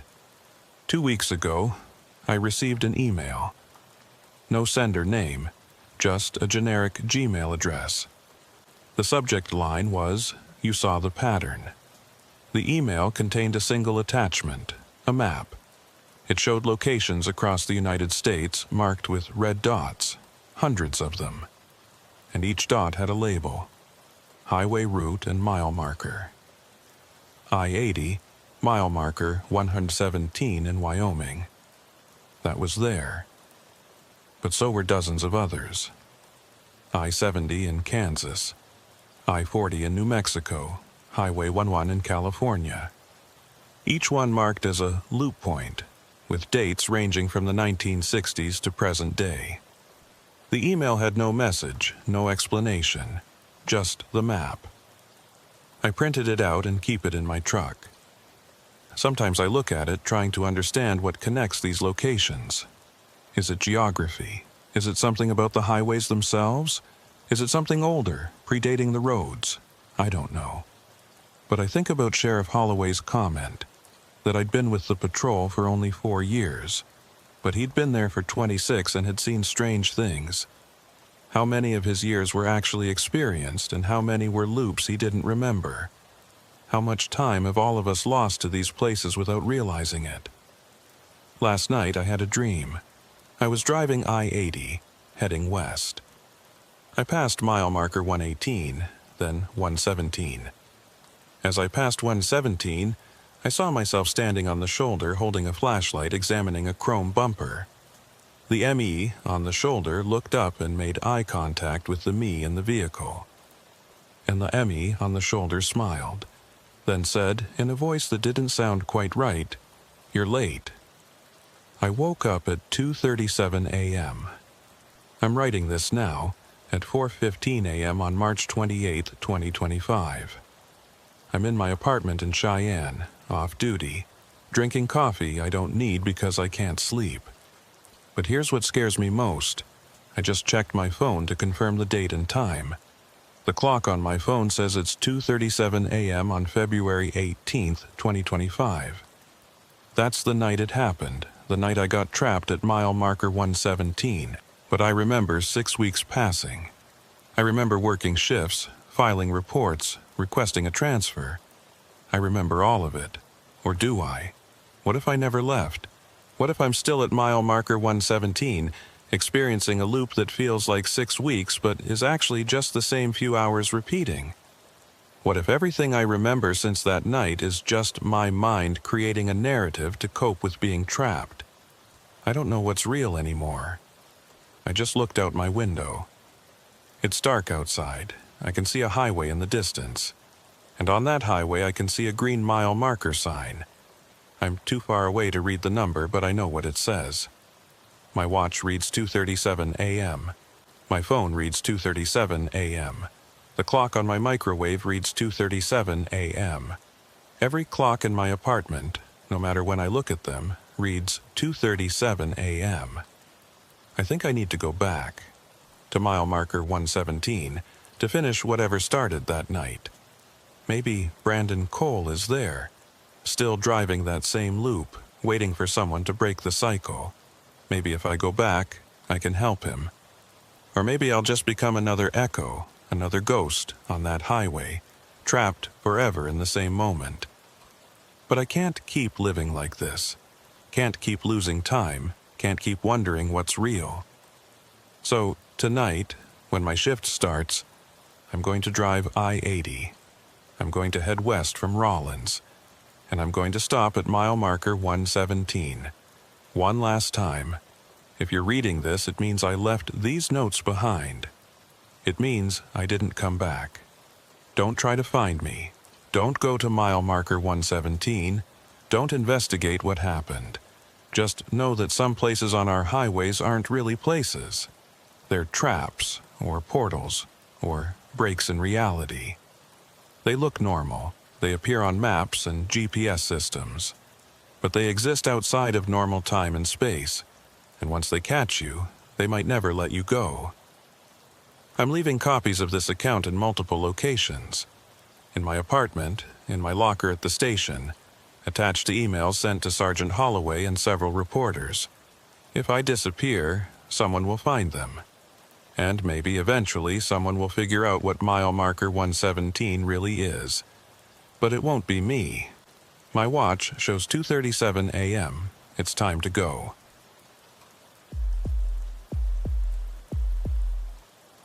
My shift started at 11 p.m. on a Thursday in October. I was taking over Route 11 in northern Maine, 50 miles of rural highway between Ashland and Fort Kent. Dense forest, isolated farmland, freezing temperatures. I'd been with Maine State Police for 8 years, but this was my first night on this sector. The previous officer, Grant Parker, had requested an emergency transfer to day shift after 2 years on this route. The approval came unusually fast. Before I left the barracks, Sergeant Rita Walsh called me into her office. She looked exhausted. Parker left notes for his replacement, she said, sliding a folder across her desk. You should read them. The handwriting was shaky, almost frantic. To whoever takes over this sector, something happens at night on Route 11, especially after midnight. Small things at first. Then they get bigger, more personal. Rules. 1. Don't stop at Route 11 and Bear Road intersection. 2. Don't look directly at the white farmhouse with green door at mile marker 32. 3. Don't use the rest area at mile marker 18 after dark. 4. If dispatch reports a suspicious person on the shoulder, do not stop. 5. You'll lose radio contact between 2-4 a.m. Don't panic. 6. Check your watch against your dashboard clock. If they don't match, leave immediately. 7. If you see another patrol vehicle that shouldn't be there, do not approach it. Just leave. This sector wants you to stay. Don't let it. Grant Parker. Is this a joke? I asked. Walsh shook her head. Parker's a solid officer. 15 years, excellent record. But 3 weeks ago he broke down. Said the sector was doing something to him. We sent another officer for 2 nights. Nothing happened. But Parker isn't a liar. So what do I do with this? Keep an open mind, follow his suggestions if reasonable, report anything unusual. I left her office and drove to Route 11. My vehicle was a 2021 Dodge Charger, standard equipment. Dispatcher Kevin Morris checked me in at 11:23 p.m. The highway was dark and empty. Dense forest on both sides, bare branches reaching over the road. Traffic was almost non-existent. At 12:34 a.m., I approached the intersection with Bear Road. Parker's warning was clear. Don't stop. I slowed out of habit, checked both directions. Empty. Nothing unusual. I continued north. At 1:15 a.m., I passed mile marker 32. The white farmhouse with the green door. It looked abandoned, overgrown grass, boarded windows. As I passed, I felt a strong compulsion to look at it more closely. To slow down, pull over, examine it. I kept my eyes on the road and accelerated. In my mirror, I thought I saw a figure in an upstairs window. When I blinked, it was gone. I reached Fort Kent, turned around, headed back south. Uneventful return trip. At 2:12 a.m., dispatch called. Unit 14. Report of a suspicious person walking on Route 11 shoulder, mile marker 23. Individual in dark clothing, walking southbound. Can you respond? Parker's warning, do not stop. But that didn't make sense. Checking suspicious persons was the job. Copy that, dispatch, en route. I found the figure 50 yards ahead on the southbound shoulder. Standing perfectly still, facing the forest. Dark jacket, jeans, boots, not moving at all. State Police, can I help you? No response. No acknowledgement. Sir or ma'am, turn around and identify yourself. Nothing. I approached cautiously. 5 feet away, I realized no breathing sounds, no steam from breath in the cold air. Standing too perfectly still. I reached out to touch their shoulder. The figure turned around. Where there should have been a face, there was nothing. Not a mask. Just absence. Smooth, blank surface. My hand went to my sidearm. Before I could draw, the figure turned back toward the forest and walked into the trees. Slow, deliberate steps. Gone within seconds. I grabbed my flashlight and swept the tree line. Nothing, no movement, no footprints. I radioed, dispatch Unit 14. Suspicious person has left the scene. No contact made. Continuing patrol. Copy, 14. Do you need backup? Negative. At 2:34 a.m., my radio cut out. Dead silence. Parker's warning. Between 2 o'clock a.m. and 4 o'clock a.m., you might lose radio contact. This is normal. I checked my watch, 2:34 a.m. Dashboard clock, 2:34 a.m. At least those matched. I continued south, completely isolated. No radio, no cell signal. At 2:51 a.m., I passed the white farmhouse again. I kept my eyes straight ahead. Then I heard it. A voice through my closed windows. Through the engine noise. Dalton! Clear as day. A woman's voice calling my name from that farmhouse. I didn't stop, didn't look. Dalton, please, the voice called, more insistent. I pressed the accelerator, putting distance between myself and that house. At 3:14 a.m., I approached the rest area at mile marker 18. Parker's warning, don't use it after dark. There were vehicle lights in the parking lot. I slowed down to see. A Maine State Police patrol car, Unit 14, my unit number. I stopped in the middle of the highway, staring. That was impossible. I was in Unit 14. A figure stood next to it, a state trooper in uniform. Me, I was looking at myself, parked in a rest area I hadn't stopped at. Parker's final warning. If you see another patrol vehicle that shouldn't be there, do not approach it. Just leave. I accelerated past, not looking back. In my mirror, the rest area disappeared. At 4:03 a.m., my radio suddenly crackled back to life. Unit 14, this is dispatch. Do you copy? I grabbed the mic. Dispatch, Unit 14, I copy. Radio has been out for the past hour and a half. Copy that, 14. We lost your signal as well. Everything okay? Any incidents to report? I thought about what to say. How do you report seeing a faceless person? Hearing your name called from an abandoned house and encountering a duplicate of your own patrol vehicle. Negative dispatch, just routine patrol. Some equipment malfunction, but it's resolved now. 10-4, Unit 14. Continue patrol. I continued driving, checking my watch every few minutes, making sure time was progressing normally. 4:15 a.m., 4:23 a.m., 4:39 a.m. Everything seemed normal now. As dawn approached, the oppressive feeling that had dominated the night started to lift. The sky lightened gradually, going from black to dark blue to pale gray. The forest looked less menacing in the growing light, just trees and empty road.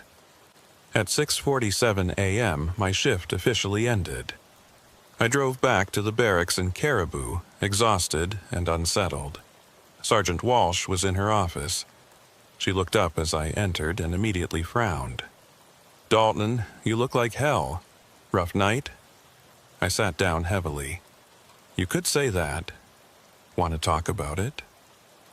I pulled out Parker's notes and set them on her desk. He wasn't exaggerating. Everything he warned about happened. The faceless person, the voice from the farmhouse, the duplicate patrol car. All of it. She leaned back in her chair, studying my face. "Are you sure? Is it possible you were tired? Maybe your mind was playing tricks. I know what I saw. I'm not imagining this." She was quiet for a long moment. Then she pulled out a file from her desk drawer. Parker filed a report, an unofficial one. I buried it because I didn't know what else to do with it, but it describes the same things you're talking about. She slid the file across the desk. I opened it and found several pages of typed notes. Parker had documented everything. Dates, times, specific incidents. The patterns were clear. The anomalies happened consistently between midnight and 4 o'clock a.m. They got worse over time, becoming more frequent and more personal. "How long did he patrol that route?" I asked. 23 months. By the end, he was filing these kinds of reports almost every night. But when we sent other officers to verify, they never experienced anything. It was like the sector was targeting Parker specifically. Or maybe it takes time. Maybe you have to patrol it long enough before it starts. She nodded slowly. "That's what I'm worried about. What if this sector does something to people who patrol it regularly? What if it's not about mental health or fatigue, but about something actually wrong with that stretch of road? Then we need to investigate it properly. Send a team during the day, check for, I don't know, environmental factors, maybe underground gas leaks causing hallucinations, something rational." We did, 3 months ago, after Parker's first complaints. Environmental services found nothing unusual. No gas leaks, no electromagnetic anomalies, no geological factors that would explain what people are experiencing. I rubbed my eyes, feeling the exhaustion settling into my bones. "So, what do we do?" "I'm taking you off that route, effective immediately. I'll cover it myself tonight, see what happens." "You don't have to do that. I can handle another shift." "You had your first night and you're already showing signs of stress. I'm not letting this sector claim another officer. You'll transfer to Route 1, covering the coastal route. Normal traffic, well-lit areas, nothing strange. Consider it a direct order." I wanted to argue, but part of me was relieved. The thought of going back to Route 11, of driving through that darkness again, of encountering those impossible things, it terrified me. "What about you? If you patrol it tonight and experience the same things?" She smiled grimly. "Then we'll have confirmation from a sergeant, which might carry more weight. And if I experience nothing, then we'll know it's something specific about certain officers. Either way, we'll have more information." I nodded and stood up. "Be careful, Sergeant." "Always am. Now go home. Get some sleep. Report back tomorrow night for the Route 1 assignment." I returned to the barracks at 6:47 a.m. Sergeant Walsh listened to everything. The faceless figure, the voice, the duplicate patrol car. She pulled out a file. Parker filed an unofficial report. Same descriptions, same locations. The documentation showed patterns. Anomalies between midnight and 4 o'clock a.m., getting worse over time, increasingly personal. 23 months he patrolled this. By the end, reports almost every night, but other officers experienced nothing. "Maybe it takes time," I said. She nodded. "We sent environmental services 3 months ago. Found nothing. No gas leaks, no anomalies. So, what do we do?" "I'm taking you off Route 11. I'll cover it myself tonight." I wanted to argue, but relief washed over me. That afternoon, I researched, found decades of scattered incidents, equipment failures, officers feeling watched, figures appearing and disappearing. Then, a 1952 newspaper article. 3 construction worker deaths building the highway, all within mile markers 18 to 23. The same area. Walsh found more. Before the highway, this was Maliseet tribal land. They called it the boundary place, where the living world ends. Sacred ground they avoided. A 1920s survey said they believed the land was thin, where the barrier between worlds was weak. My phone buzzed. Unknown number. Don't go back. It's not done with you. Parker, Walsh said. That night at 11:47 p.m. she called. Come back to the barracks, now. When I arrived, Parker was in the office with Walsh, Dr. Brennan from Psychiatric Services, and another man, Parker. Parker looked terrible. Weight loss, dark circles, shaking hands. Dr. Brennan interviewed me for an hour. My conclusion, you're mentally healthy, but the phenomena you describe, faceless figures, duplicate vehicles, voices, are classic stress-induced hallucinations. Parker experienced the same things, which could indicate genuine anomaly, or that the route is psychologically stressful in ways we don't understand. I visited Parker's apartment later.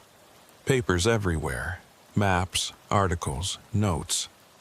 I've been researching, he said.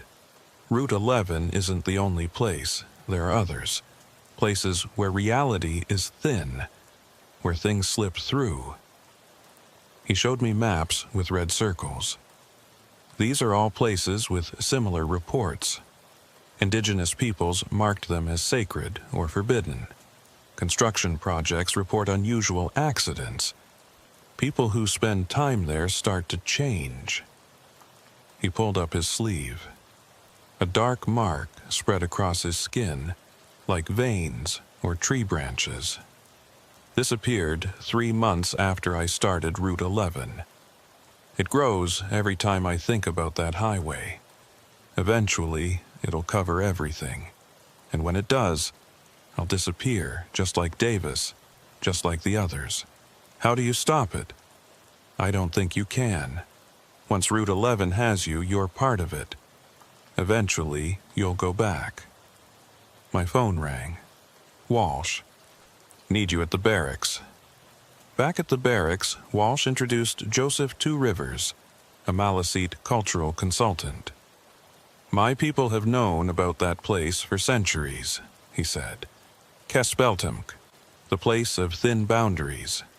The barrier between our world and the spirit world is weak there, dangerous for the living. How do we close it? He smiled sadly. You don't. The boundary has always been thin there. All you can do is respect it, stay away, especially at night. We've built a highway through it. Then accept the cost. Places like Kespeltemk demand payment.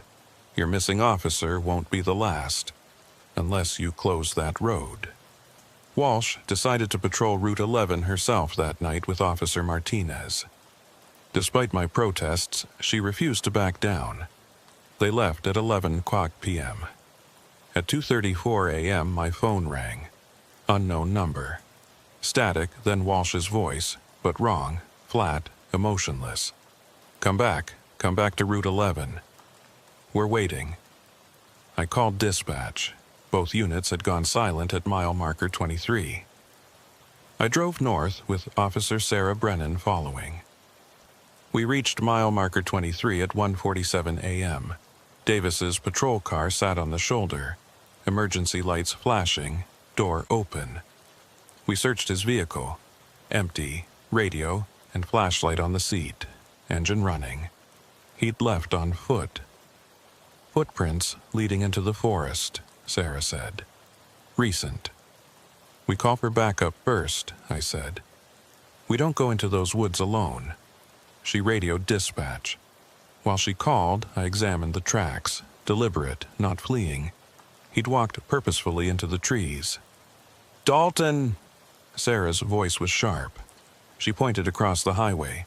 Through the trees, maybe 50 yards in, something moved. A figure. "Davis!" I called. The figure stopped, then turned toward us. The proportions were wrong. Movement too smooth. "That's not Davis," Sarah whispered. As it approached, I saw, faceless, solid black where eyes should be, waxy skin. "Back to the vehicles," I said. The figure reached the tree line and stopped, then spoke in Davis's voice. "He's here. He wants to stay. This is where he belongs." "Where is Officer Davis?" Sarah demanded. The figure didn't answer, just turned and walked back into the forest. My radio cut out at 2:34 a.m., Sarah's too. Cell phones, no signal. We were cut off. At 2:58 a.m., footsteps on the highway. Someone approaching from the south. Davis, or something that looked like Davis. Same face, same uniform, but the movement was too perfect, expression blank. He knocked on my window. "Let me in, it's cold." "Identification," I said. "Show me your badge." He smiled. Wrong, emotionless. "You know who I am, Dalton. What's your badge number?" 7724. Now let me in. We need to find the real Davis. He's in the forest, where the others are, where we all need to go eventually. "What others?" "The ones who stayed.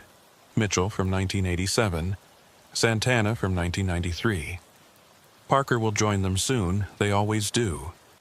"We need to leave," Sarah said. "Now." I agreed. Whatever this was, it wasn't human. We pulled away. The Davis thing stood in the middle of the highway watching us leave. At 4:11 a.m., radios crackled back.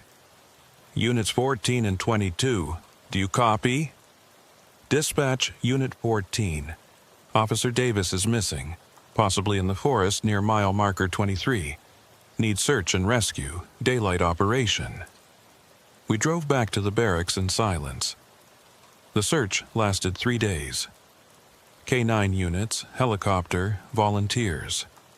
They found nothing. Davis's scent led 200 yards into the trees, then vanished. Officer Christopher Davis, age 38, disappeared without a trace. Walsh closed Route 11 for night patrols. Day shift only, pairs, communication checks every 15 minutes. I visited Parker again days later. His apartment was chaos, research everywhere. The marks on his arms had spread to his neck. "Route 11 isn't alone," he said, showing maps. "There are thin places everywhere. They've always existed. And once they mark you, they don't let go." The marks were spreading across his skin like dark veins. "Eventually, I'll disappear," he said. "Just like Davis. Just like the others. There's no stopping it." 2 weeks later, Parker vanished. His car was found at mile marker 23. Door open, engine running. He was gone. I was placed on leave for a psychological evaluation. Dr. Brennan couldn't determine if my experiences were real or trauma-induced. The state officially closed Route 11 for nighttime travel. 7 p.m. to 7 a.m. every night. Too many officers had disappeared. Sergeant Walsh insisted on one final patrol to document everything. She took Officer Martinez. I tried to stop her. "I need first-hand evidence," she said. They left at 11 p.m. At 2:34 a.m., my phone rang. Walsh's voice, but wrong, emotionless. "Come back to Route 11. We're waiting. We're all waiting." I called dispatch, both units silent at mile marker 23. I drove there alone, found both patrol cars, doors open, engines running. Walsh and Martinez were gone. I entered the forest following their tracks. I found Martinez first, standing by a tree facing away. When I circled him, his eyes were open but unfocused, frozen like a statue. Walsh's voice deeper in. "Dalton, help!" I found her sitting against a tree. When she opened her eyes, they were solid black. "You came back," she said in that flat voice. "You belong here now." More figures emerged, people in police uniforms from different eras. Mitchell, Santana, Davis, all with black eyes. "We're all here," Walsh said. "Everyone Route 11 has taken. We exist in all moments simultaneously, past, present, future. Soon Parker, eventually you." I ran. I crashed through the forest, branches tearing at my uniform, my flashlight beam bouncing wildly. Behind me, I could hear footsteps, many footsteps, following at a steady pace. Not running, not hurrying, just walking. Because they knew I couldn't escape, I burst out of the tree line and onto the highway, gasping for air. The 3 patrol cars were still there, emergency lights still flashing. But something was different. There were more vehicles now, dozens of them. Old patrol cars from different decades, all parked along the shoulder, all with their lights flashing. And standing next to each one was a figure in a police uniform. Watching me with hollow eyes, I ran to my vehicle and yanked the door open. The engine was still running. I threw it in drive and accelerated, tires screaming against the pavement. In my rearview mirror, I watched the scene recede. The figures didn't follow. They just stood there, motionless, watching me leave. I drove south at dangerous speeds, checking my mirrors constantly, expecting to see those figures materializing in my back seat or standing in the middle of the road ahead. But the highway remained empty. At 4:03 a.m., my radio crackled back to life. "Unit 14, this is dispatch. Do you copy?" I grabbed the mic. "Dispatch, Unit 14, I copy. Emergency situation at mile marker 23. Sergeant Walsh and Officer Martinez are missing. Multiple anomalous..." I stopped. How could I explain what I'd seen, what I'd experienced? Who would believe me? "Unit 14, say again, you're breaking up." I took a breath and chose my words carefully. "Dispatch, Officers Walsh and Martinez are missing. Last seen entering the forest near mile marker 23. I attempted search but was unable to locate them. Request immediate search and rescue response." "Copy that, Unit 14. Units are en route. What's your current location?" "Heading south on Route 11, approximately mile marker 10. I'm exiting the sector now." "Copy. Return to base and prepare for debriefing." I drove straight to the barracks, but I didn't go inside. Instead, I sat in the parking lot watching the eastern sky lighten with approaching dawn. My hands were shaking. I couldn't stop thinking about Walsh, or what had been wearing Walsh's face, and her words. "You belong here now, Dalton. You've been chosen." I checked my forearms again. Still no marks. But I could feel it. The connection Parker had described. The pulling sensation, stronger now, almost physical. Route 11 wanted me back. And part of me, some dark corner of my mind, wanted to return. I needed help, professional help. But first, I needed to warn everyone else. I pulled out my phone and started typing. I documented everything I'd experienced over the past 3 nights. Every detail, every warning, every impossible thing I'd witnessed. I saved copies to multiple locations, my email, cloud storage, sent it to news organizations and police departments and anyone else who might listen. If Route 11 wanted to erase evidence, wanted to prevent people from knowing what it was, then I'd make sure the information was too distributed to destroy. The search for Walsh and Martinez lasted a week. They found nothing, same as with Davis. No bodies, no equipment, no signs of what had happened to them. The forest had swallowed them completely. Parker disappeared on the 8th day. His apartment was found empty, door unlocked, all his research materials scattered across every surface. His car was discovered 2 days later, parked on the shoulder of Route 11 at mile marker 23. Engine running, driver's door open, no sign of Parker.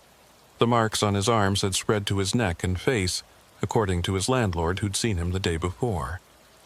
He'd looked hollow, she said, like he was already gone, and his body just hadn't caught up yet. I was placed on administrative leave pending psychological evaluation. Dr. Brennan conducted extensive sessions, trying to determine if I was experiencing a breakdown, trauma response, or genuine anomalous phenomena. His conclusion was carefully worded. Officer Dalton is experiencing genuine distress related to events on Route 11, but without corroborating physical evidence, it's impossible to determine whether these events are objectively real or subjective experiences influenced by isolation, stress, and suggestion. In other words, he didn't know. Nobody knew. The state police officially closed Route 11 for nighttime travel, a permanent closure, 7 o'clock p.m. to 7 o'clock a.m. every night. They cited safety concerns and ongoing investigation, but the real reason was that too many officers had disappeared, and nobody wanted to admit what was really happening. During the day, Route 11 is just a normal highway. Locals use it, trucks travel it, tourists drive through without any issues. But at night, when the sun sets and the forest grows dark, barriers go up at both ends. Nobody is allowed on that highway after dark. Officially, the closure is temporary. Unofficially, everyone knows it's permanent. Route 11 belongs to the darkness now. That was 6 months ago. I'm writing this from my new apartment in Portland, over 200 miles from Route 11.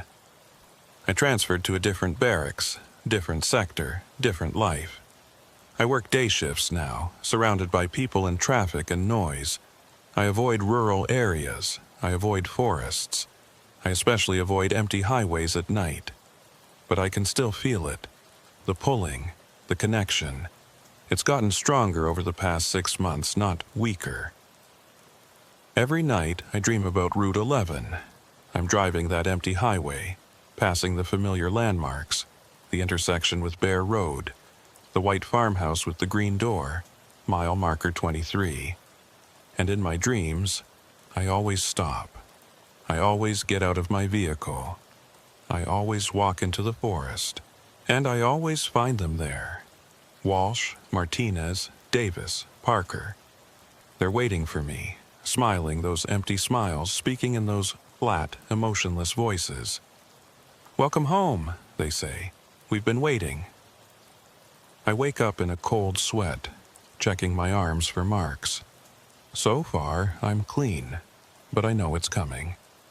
Parker said the marks appeared 3 months after he started patrolling Route 11. I'm at 6 months now. If his timeline holds, the marks should appear soon, and when they do, I'll know I'm running out of time. I've continued researching. There are others like me, people who've encountered thin places, who've been marked by them, who feel that constant pull to return. We find each other online, in obscure forums and support groups that most people dismiss as paranoid delusions. Some have found ways to resist the pull. Meditation, ritual, constant movement, staying on the road, never sleeping in the same place twice, surrounding themselves with people and light and noise, anything to avoid the silence and isolation that thin places seem to require. Others have given up fighting. They write their final posts, say their goodbyes, and then disappear. A few months later, someone will report finding their vehicle abandoned near the location that called to them. But the person is never found. I don't know which group I'll end up in, the fighters or the lost. For now, I'm still here, still working, still functional, still maintaining the appearance of normal life. But I can feel myself changing. I've become paranoid, checking locks multiple times, avoiding anyone who seems too interested in my story. I've started to see patterns where there probably aren't any. Coincidences that feel like messages, random strangers who might be watching me. Last week, I received a package. No return address, no note. Inside was a map of Maine with a single red circle marked on it. The location of mile marker 23 on Route 11. I burned the map. But I remember the location perfectly. I've driven past it hundreds of times in my dreams. Yesterday, I noticed the first mark, small, barely visible, on the inside of my left wrist. Dark lines spreading under the skin, like tiny roads or veins, or the branches of trees. It's started. I estimate I have 3 to 6 months before the marks spread far enough that I can't hide them anymore. Before they cover my arms, my neck, my face, before I become like Parker, hollow and haunted, waiting for the inevitable. I'm documenting everything now, writing it down, recording videos, leaving evidence scattered across the internet and in safe deposit boxes and with lawyers who have instructions to release it if I disappear. Maybe it'll help someone. Maybe the next person who encounters a thin place will read my story and make better choices than I did.